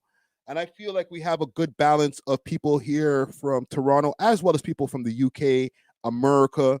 So, I don't know. We don't see it the same. Anyhow, I wanted to get to Nicki Minaj for a moment, because Nicki Minaj is out here crashing out. She's been putting up multiple posts, dissing TDE, dissing SZA. I ain't even going to go through like the list of tweets. I'm not going to go on Twitter. I found a video that goes through all of the list of all of the tweets that she's been going and saying. But I want to ask you guys, do you think that this is all stemming from the Drake Kendrick beef? I know she's been mentioning Desiree Perez and stuff like that. I don't know. I feel like people paint Nicki with a bad brush. They say, oh, she's a drug addict. She don't know what the hell she's talking about. But at the same time, it's easy to call somebody crazy or a drug addict, myself included. I've called her that too.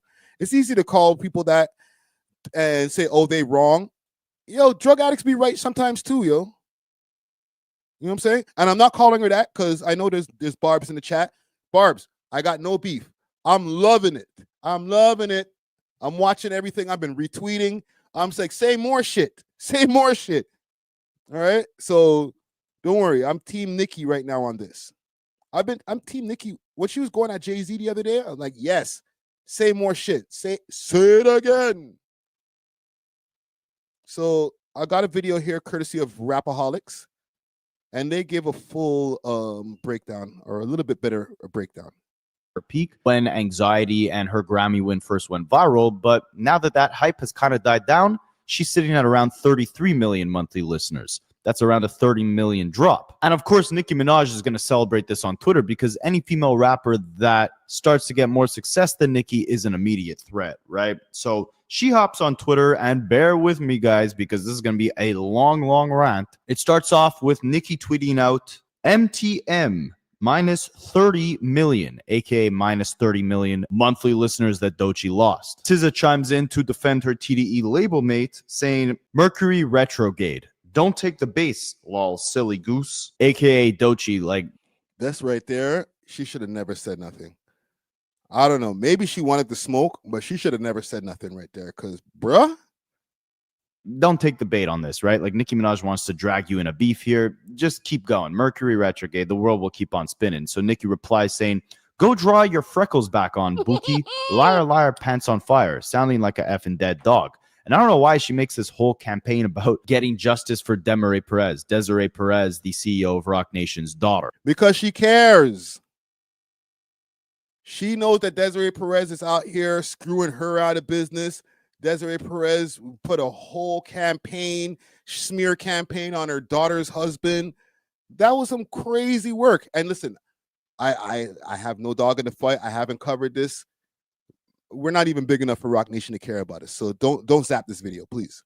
And SZA claps back saying, I don't give a F about none of that weird stuff that you're popping. And this just completely unleashes the most insane side of Nicki Minaj. So Let's go, Nicki. Tweets back out saying, be looking and sounding like she got stung by an F&B, ... draws on my fake freckles. She posts a picture of TDE and says, me after I suck some good zick. Guarantee you wouldn't fight a man. We have every tweet. This nigga over here. Wait for the gaslight. Of your incessant bullying, lying, and more. Your name was added to that crap list, crappy drawers. Same thing that make you laugh, make you crap. What's effed up is that the pawns always go out sad, broke, and cursed. Most of them never even knowing they were pawns. Then she makes a creative acronym. Hold on. That's pretty profound right there. That's some bars. What's effed up is that the pawns always go out sad, broke, and cursed. Most of them never even knowing they were pawns. Who's she talking about right there, gang? Who is she talking about? Like, I feel like there's some serious barbs in the chat over here. Who is she talking about in this tweet specifically? Who are the pawns? You know what I'm saying? That go out sad and broke and cursed. And also, and another thing. All right, let me get on my Nicki shit too. And another thing. Why is Nicki crazy for having her rants or beefing with other rappers? We enjoy watching rappers beef with each other. Rapping is a very competitive thing. So why are you getting mad when she's competitive, but we ain't mad when niggas is rap beefing all day? Drill rappers are talking about shooting each other, laying up on each other's graves and da-da-da-da. But when Nicki does it, oh, crazy bitch. Oh, this is what we talking about. Oh my God, here comes the drugs. Niggas beef all the time. I'm not mad at it. Let her get her shit off, man. What the hell? She's bitter. When Nicki got beef, she's bitter. When Drake got beef, oh, he's helping move the culture forward in hip hop by taking the battle on. All right, bro. Then she makes a creative acronym for TDE saying Tiny D Executive. Then SZA responds to a fan who says, "You really don't want to start this, girl. If you were crying before, you're really going to cry now when the barbs get at you." And SZA says, "I get bullied by millions online every day, then step my butt back out on a packed stadium tour where people show me real love in real life. My parents are healthy and I'm the most successful I've ever been. Get some effing perspective and bark at the wall." And someone replies to her saying, "Girl, you're on a joint tour. Do that crap solo. I want to see something." Because, of course, she's on the stadium tour with Kendrick Lamar. They're implying that she can't do it on her own. So SZA says, "What the F you want to see? Let me know." And as you can see here, it shows that her SOS tour grossed $100 million, just as much as Nicki's tour did. And Nicki didn't like that, but we'll get to that shortly because SZA continues saying, "LMAO, let me go back to being calm, shy, and meek. Y'all have blessed nights. See you tomorrow for night 2 in Paris." And SZA emphasizes that she wasn't even talking about Nicki to begin with because a fan says, "Baby, you inserted yourself in some stuff that didn't involve you. You are not the victim." And SZA said, "I wasn't even talking about or to anyone. I had just got off stage talking about Retrograde. People added me. Yes, I'm mad. Now, do you need that?" And I just think it's crazy. There's one fan chimed in to say female artists that Nicki has started a beef with. And mind you, this is a Cardi B stan account, but man, is this list long. You have Megan Thee Stallion, Cardi B, Doja Cat, Lotto, Iggy, Lil Kim, Remy Ma, Queen Latifah, Missy Elliott, Asian Doll, City Girls, Beyonce, SZA, Doechii. That's almost as big of an op list as Drake has right now. Insane. And you might be asking what actually started Nicki Minaj's tirade here against TDE. Well, one fan pointed out to the fact that TDE punch. That's the question that we want to know. So here comes the gaslight, okay? And salute to Randy. Randy's in the building. Had tweeted out broken Barbies, which obviously, you know, Nicki's fan base is known as the Barbs, calling them broken. But really, this is just the title to one of his artists' newest song. And one fan pointed that out. Why would you have one of your artists have one of your new artist have one of their first songs being called Broken Barbies?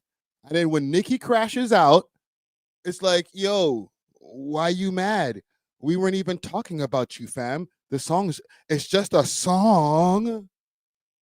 Crazy. Like, I'm actually getting pissed off right now because I don't like gaslighting, fam. That gets like it's just a name. You don't own the word Barbie. You don't own the word broken. Like, don't insult my intelligence, fam. So folks thought this was a diss, but it was the promotion of a new artist. Got it. Or maybe her attacking SZA is because of the fact that SZA was telling Cardi B that she needs to get a verse on her upcoming album. You know that Nicki doesn't like other artists working with her ops. Oh, that's what it is. Oh, she's working with Cardi B. Oh, SZA work. Oh, yeah. So she's gonna go crazy for multiple tweets and mad hours. Thank you. You know what I'm saying? Like, more gaslighting. But Nicki Minaj responds to SZA tapping out of this Twitter beef saying, "Shut up, ugly, hashtag again, justice for Demaray. I'm in a meeting, so I don't know if you were still talking crap or not. And if you weren't, then I'll delete this later." But she didn't delete it, and she doubled down, posting a picture of SZA saying, "The girl damn near broke that man back and leg. She's fat, chubby, and skinny at the same time. Beware of those." How you fat, chubby, and skinny at the same time? That is crazy. Yo, Nicki's a demon. You gotta let that one breathe for a second. Holy shit, man. How you even come up with this shit, fam? Jesus Christ.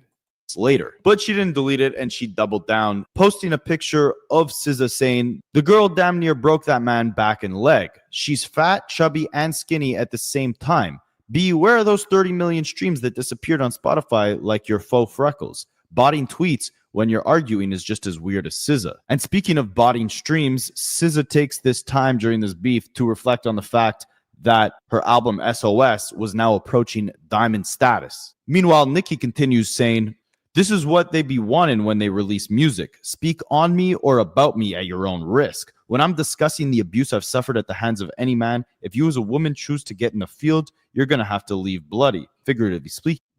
And yo, the gaslight is crazy. Hold on, I want to show y'all something because I even got into like a little bit of this right here. All right. I got on Twitter answering some of this stuff because, you know, I be getting on Twitter battling the K-barbs, the K-bots. They be on my head top. All right. But let me find this tweet because it's been going kind of, I won't say viral, but it's been getting a lot of attention. But I responded to somebody, and I want y'all to let me know who this person is. Let's go through my mentions here quick, fast. I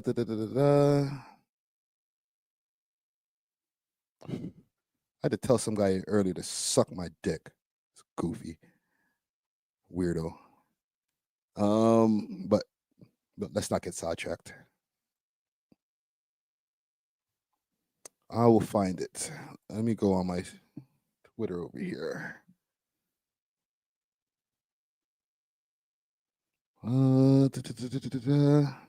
No, it's not it. We'll find it, gang. There it is. There it is.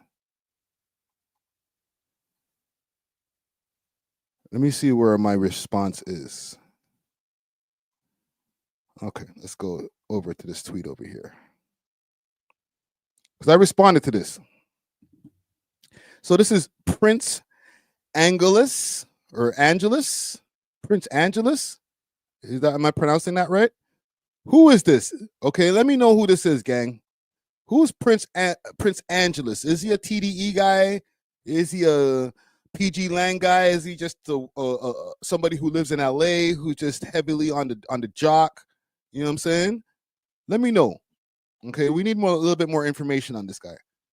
Because when I responded and I said this, and he says, so is Nicki mad at Punch tweeting Broken Barbies, which happens to be a song he's promoting, thinking it was about her? And he has the and then the laughing emojis underneath, like, broski, don't do that, man. Come on, bro. You're part of the team. The Cash App is in. And then here I responded, y'all should make gaslighting a profession. All right.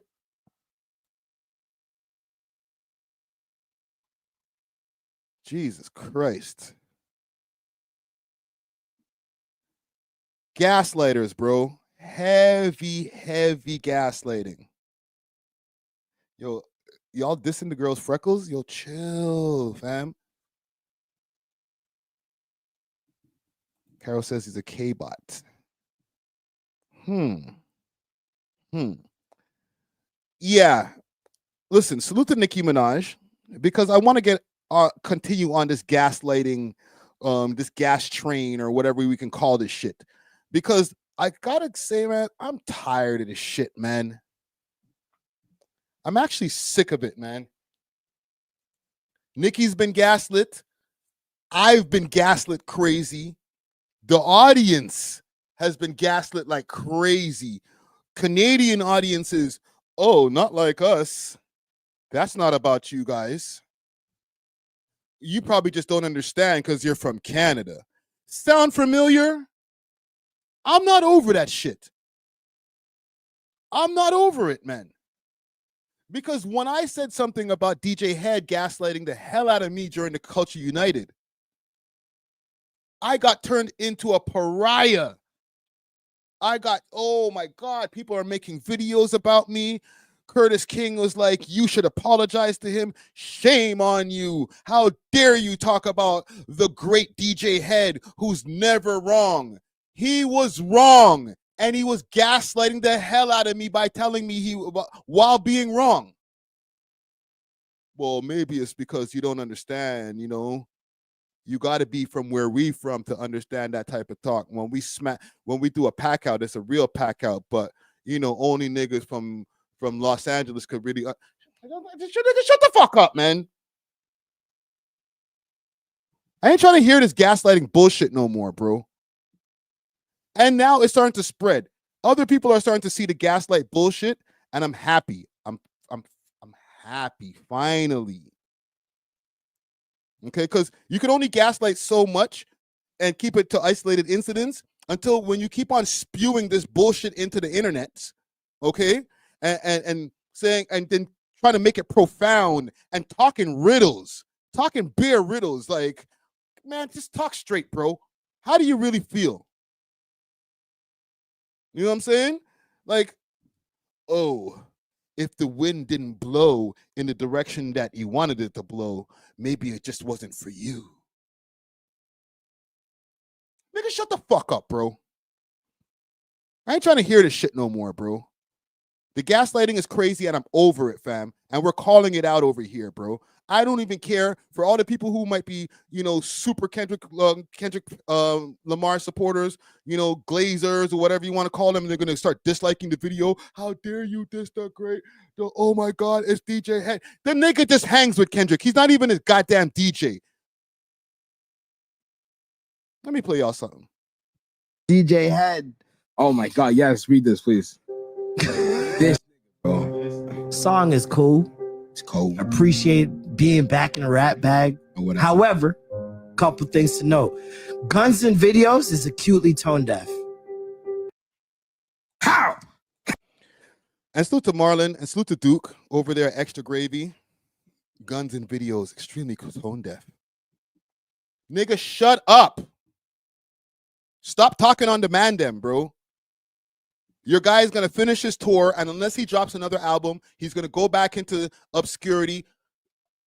Accomplished. I love Kendrick Lamar's music, but I'm not going to glaze. And I just shit on Drake a couple of days ago, so you know I ain't glazing Drake neither.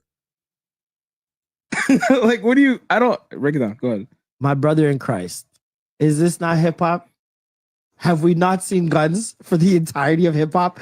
Doesn't Kendrick hold a gun with his children in a music video? Isn't him and Whitney holding an AK with children? Talk about it. And Drake is the bad guy? They're gonna flame this thing. Oh my God. I don't remember that at all. Goddamn. What video is this? I'll pull up the picture right now. Right there. The kid's holding clips. Isn't the child holding clips? Then I see DJ Head. Oh my.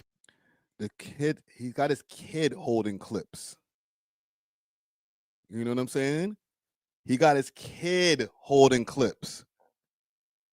And then this guy has the nerve to fix his fingers to get up on Twitter, on Elon Musk's Twitter, and be like, guns in the video is tone deaf.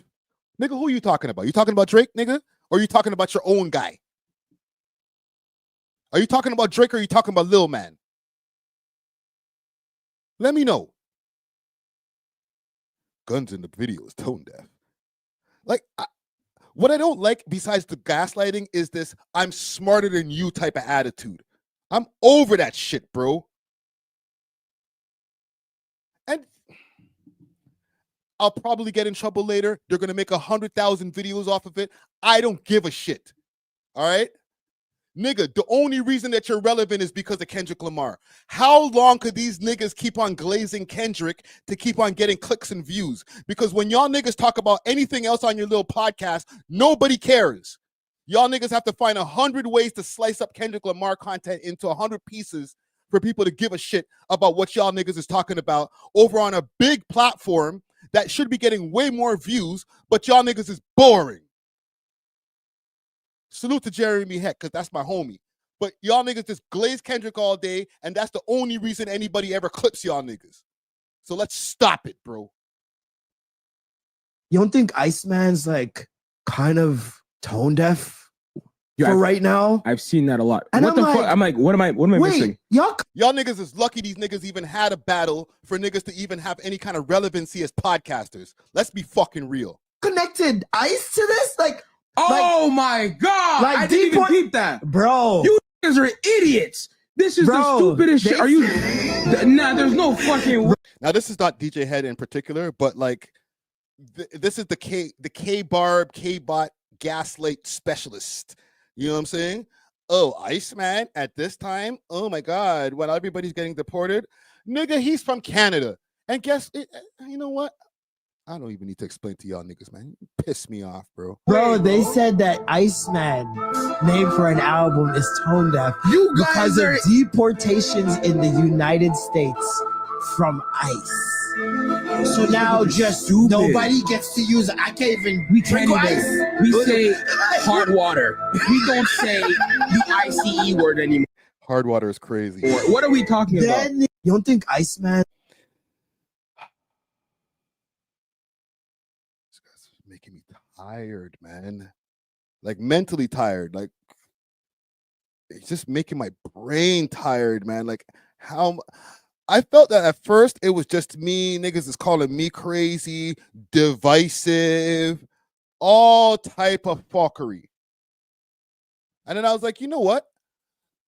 Maybe you're right. I even got up on this microphone, this same microphone right here a few months ago, and I apologized. And I'm not going to take back my apology. My apology still stands. I apologize for what I did wrong. You know what that is? Accountability. Did that. All right? I was wrong when I spazzed out and I didn't directly address the man. All right? I didn't apologize to him, or I didn't talk to him behind the scenes and say how I felt before I quote unquote crashed out on the internet.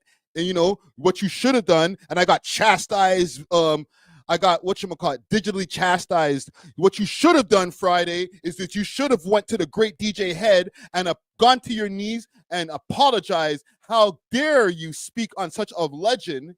You should have apologized to him before you even got on your little stupid podcast and got on your little rant. How about fuck that now? Because he keeps on saying dumb shit past what the shit that I was getting gaslit for, and Martin feels the same way, and mad people feel the same way.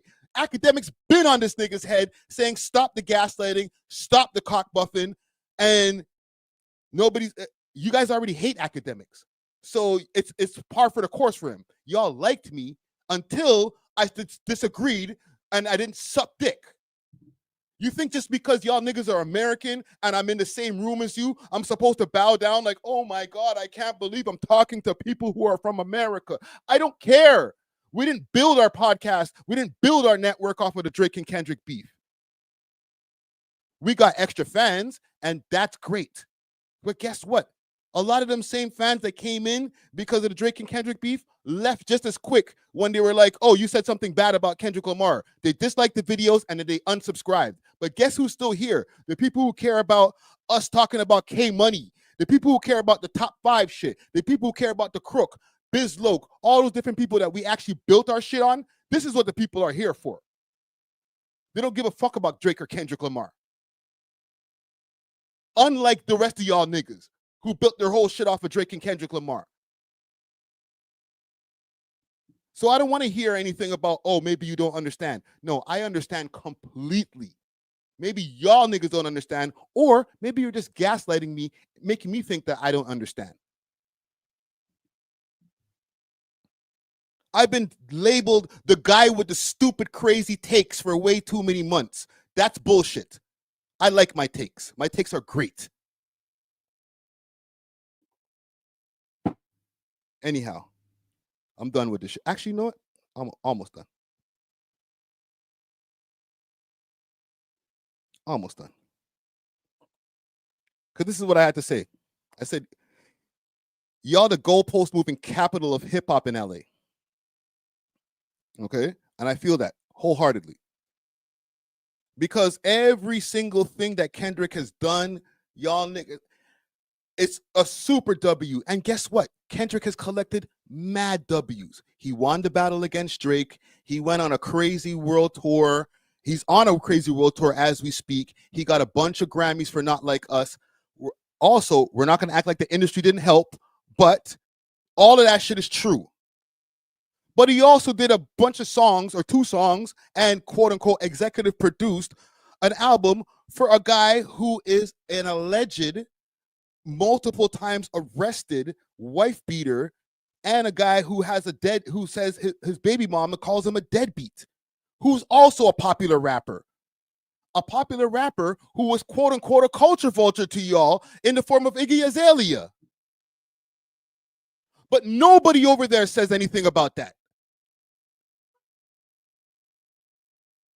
He finds the whitest, blondest woman and then becomes a deadbeat to her. Hey, hey, Playboy, let's do 2 songs together. Nobody says shit about that except for Anthony Fantano. Everybody else, crickets. Well, the reason why that Kendrick did the song with him is because if you really go back to the song in 2015, when he talks about on that song there, he says, I'm the biggest hypocrite of 2015. Maybe you're the problem, Friday, because you don't listen to lyrics. Maybe you don't really love hip hop. Maybe you should change your shit to another thing, because obviously you don't really listen to hip hop because you didn't hear that lyric from back in 2015. I heard it. I don't care. He's still a hypocrite. And he made a whole campaign on talking about how Drake is a bad person with bad morals who makes bad decisions, but doing 2 songs with a wife beater who's a deadbeat is not a bad decision. Crickets. Okay. Okay. You guys are for the culture over there in Los Angeles, or you're just for Kendrick culture.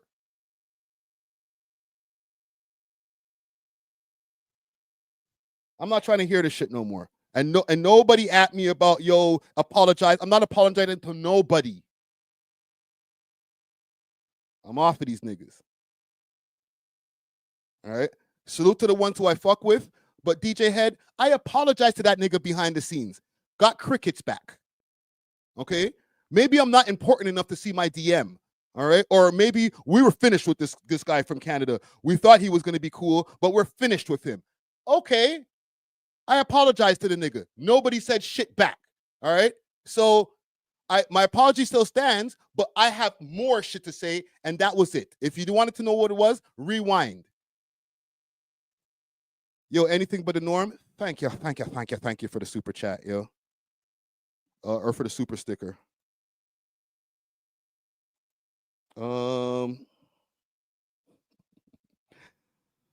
Yeah. I'm done with that topic there. Seamus Pinfield says Friday needs to channel Iceman. Ice your veins, bunch of weirdos. My heart's been cold, fam. I ain't even gonna lie to you. I just turned 50 and extra bitter, bro. By the end of 2025, bro, the amount of rants that you guys have on the way, bro, oh my God. And I'm going outside too, bro. Holy shit, man. Anyhow, I'm moving on. And I'm coming to America. Once my pardon comes in, I'm still coming to America. First stop, LA. Trust me. Anyhow, let's move on. What am I? Where are we at here? 3:20. How long will we be over here talking? Holy. I just want to show y'all something quick, fast, and then we're gonna get out of here because Jesus Christ.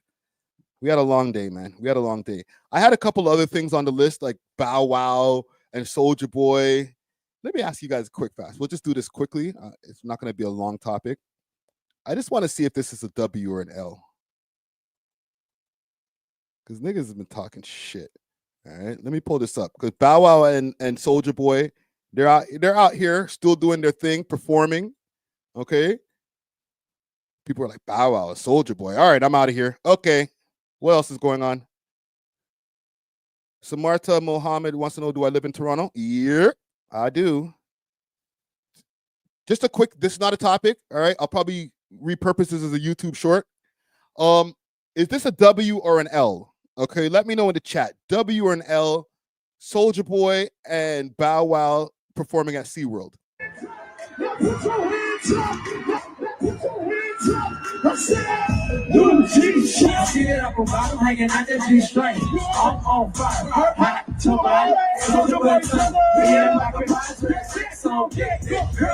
Yo, they're giving it their all.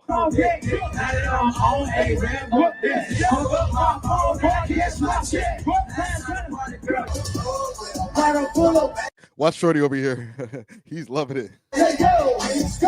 Let's go. So red.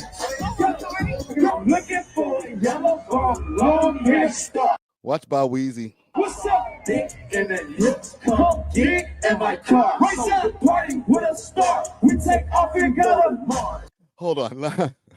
I'm stupid. How much do y'all think you got paid for this? Both of them. Like, is it a 50 racks for this? 10 racks? I'm not going to say 100. We're not going to push it. Right? 5 racks? Each? How much y'all think? Oh, L's? Y'all saying there's L's in this? Okay, there's a couple of W's. 8K tops? Holy. I'll take it, but that's me. You know what I'm saying? If you're Bow Weezy, if you're Soulja Boy, 8K can go a long way. That pay the bills for the month. Umili says 20K each. You're generous, bro. Don't leave him with the money. Don't leave him around the money. Pretty boy, take off in 5, 4, 3, 2.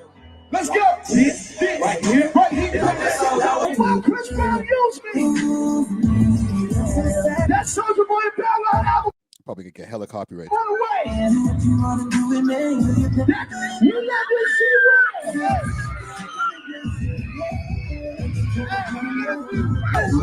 Easiest 5 racks I made for the week, bro.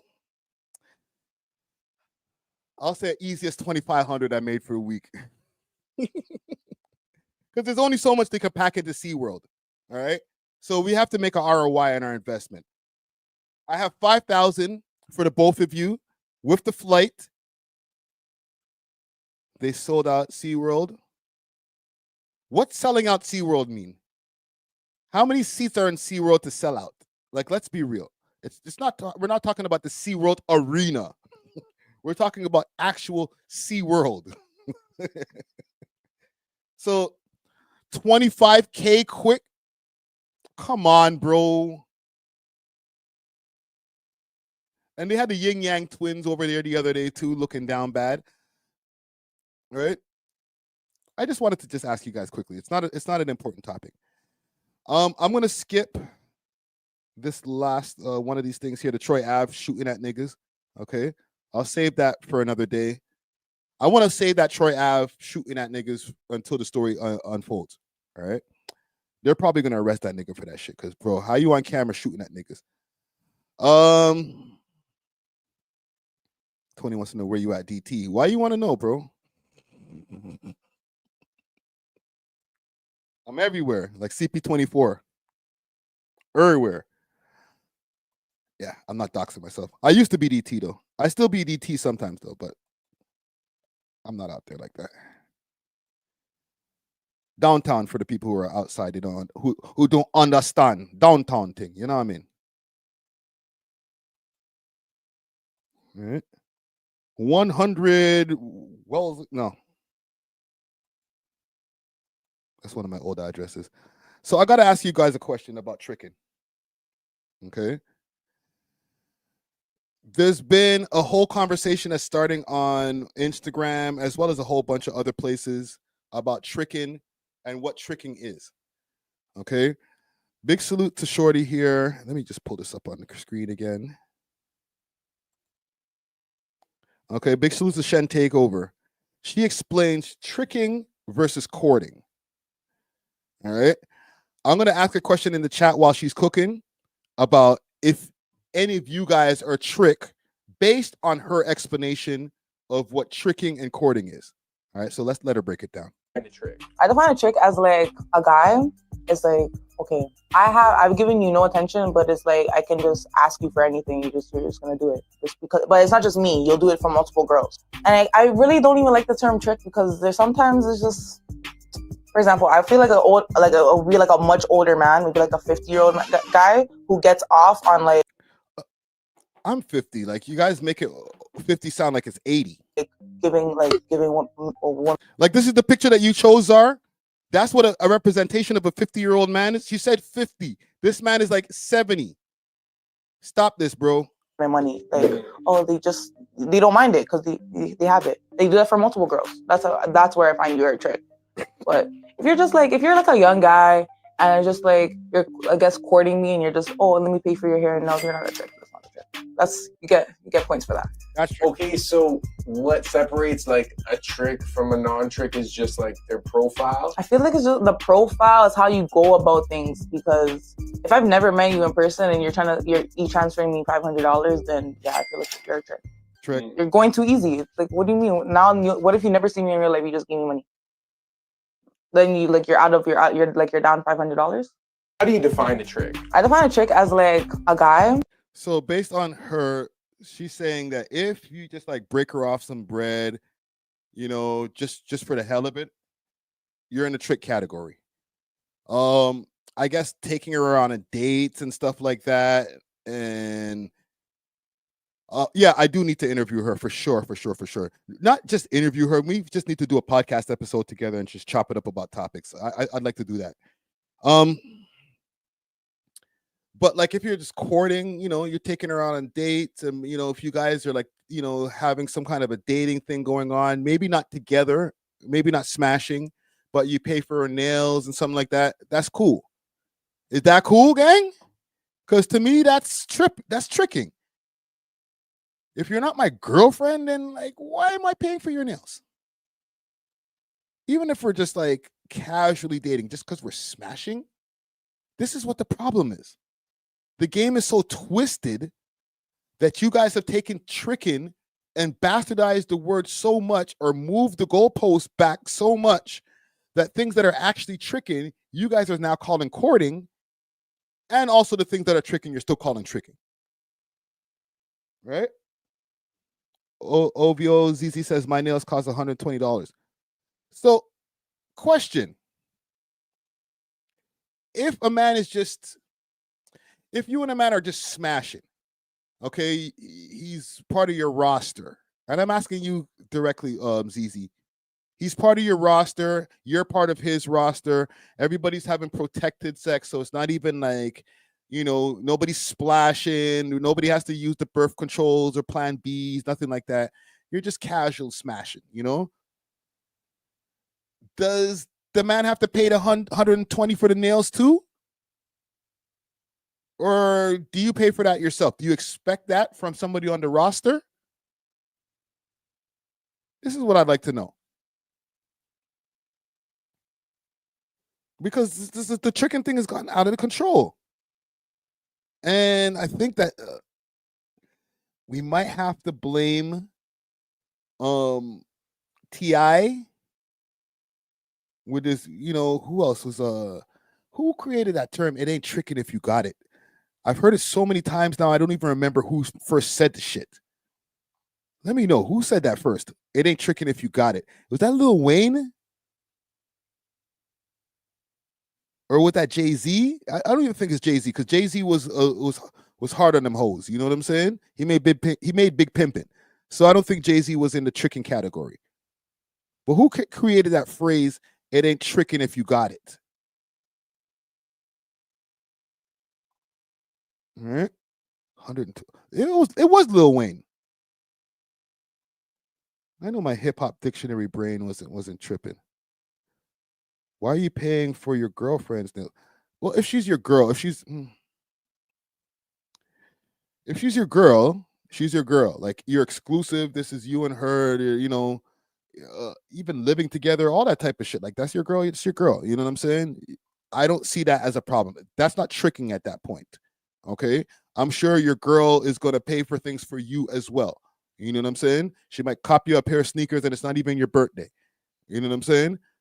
So paying for her to get her nails done is cool. If you're part of a roster, then you're a trick.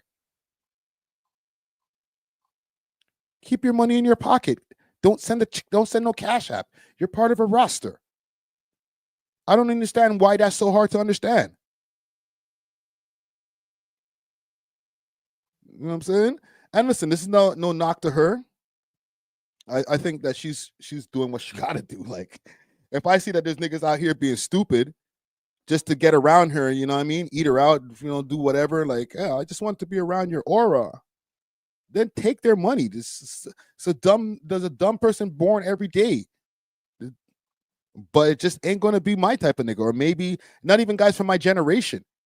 Because when they're talking about this whole, well, you might be able to find a 50-year-old. You might be able to find a 60, 70-year-old.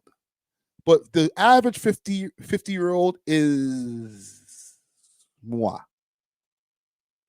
And we come from a generation of, we ain't doing that tricking shit. You know what I'm saying? John Connor says, sometimes Ricky Dredd be tricking.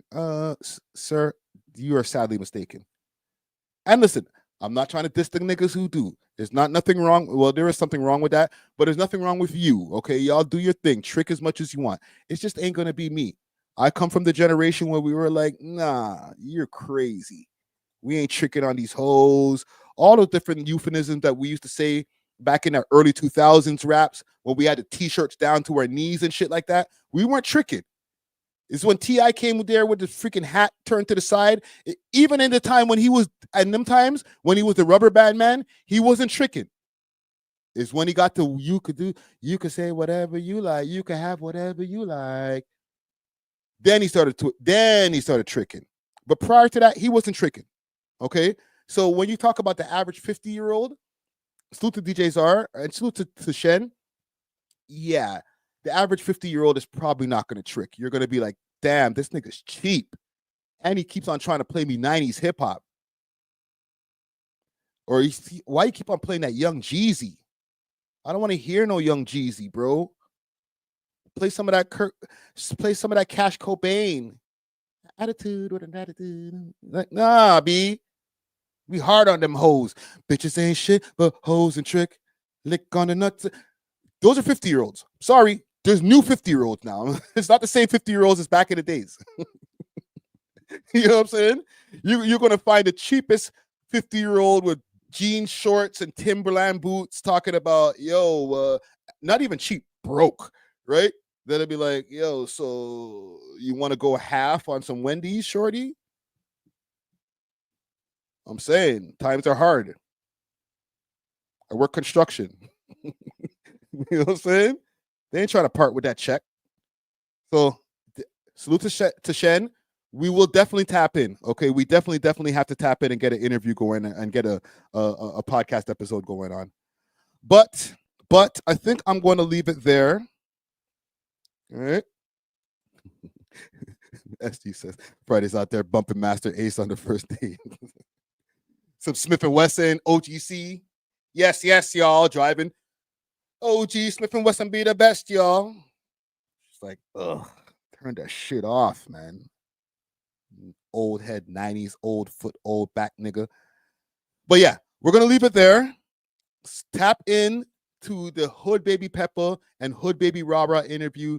Drop in tomorrow morning. All listening platforms at 3 a.m. We back over here for the premiere at 6 p.m. Thank you to everybody who's been tapping in from the chat from early to now. We had a great live. We'll be back next week, or if something breaks, I'll probably be back with another live. All right? We are off of this. Doses.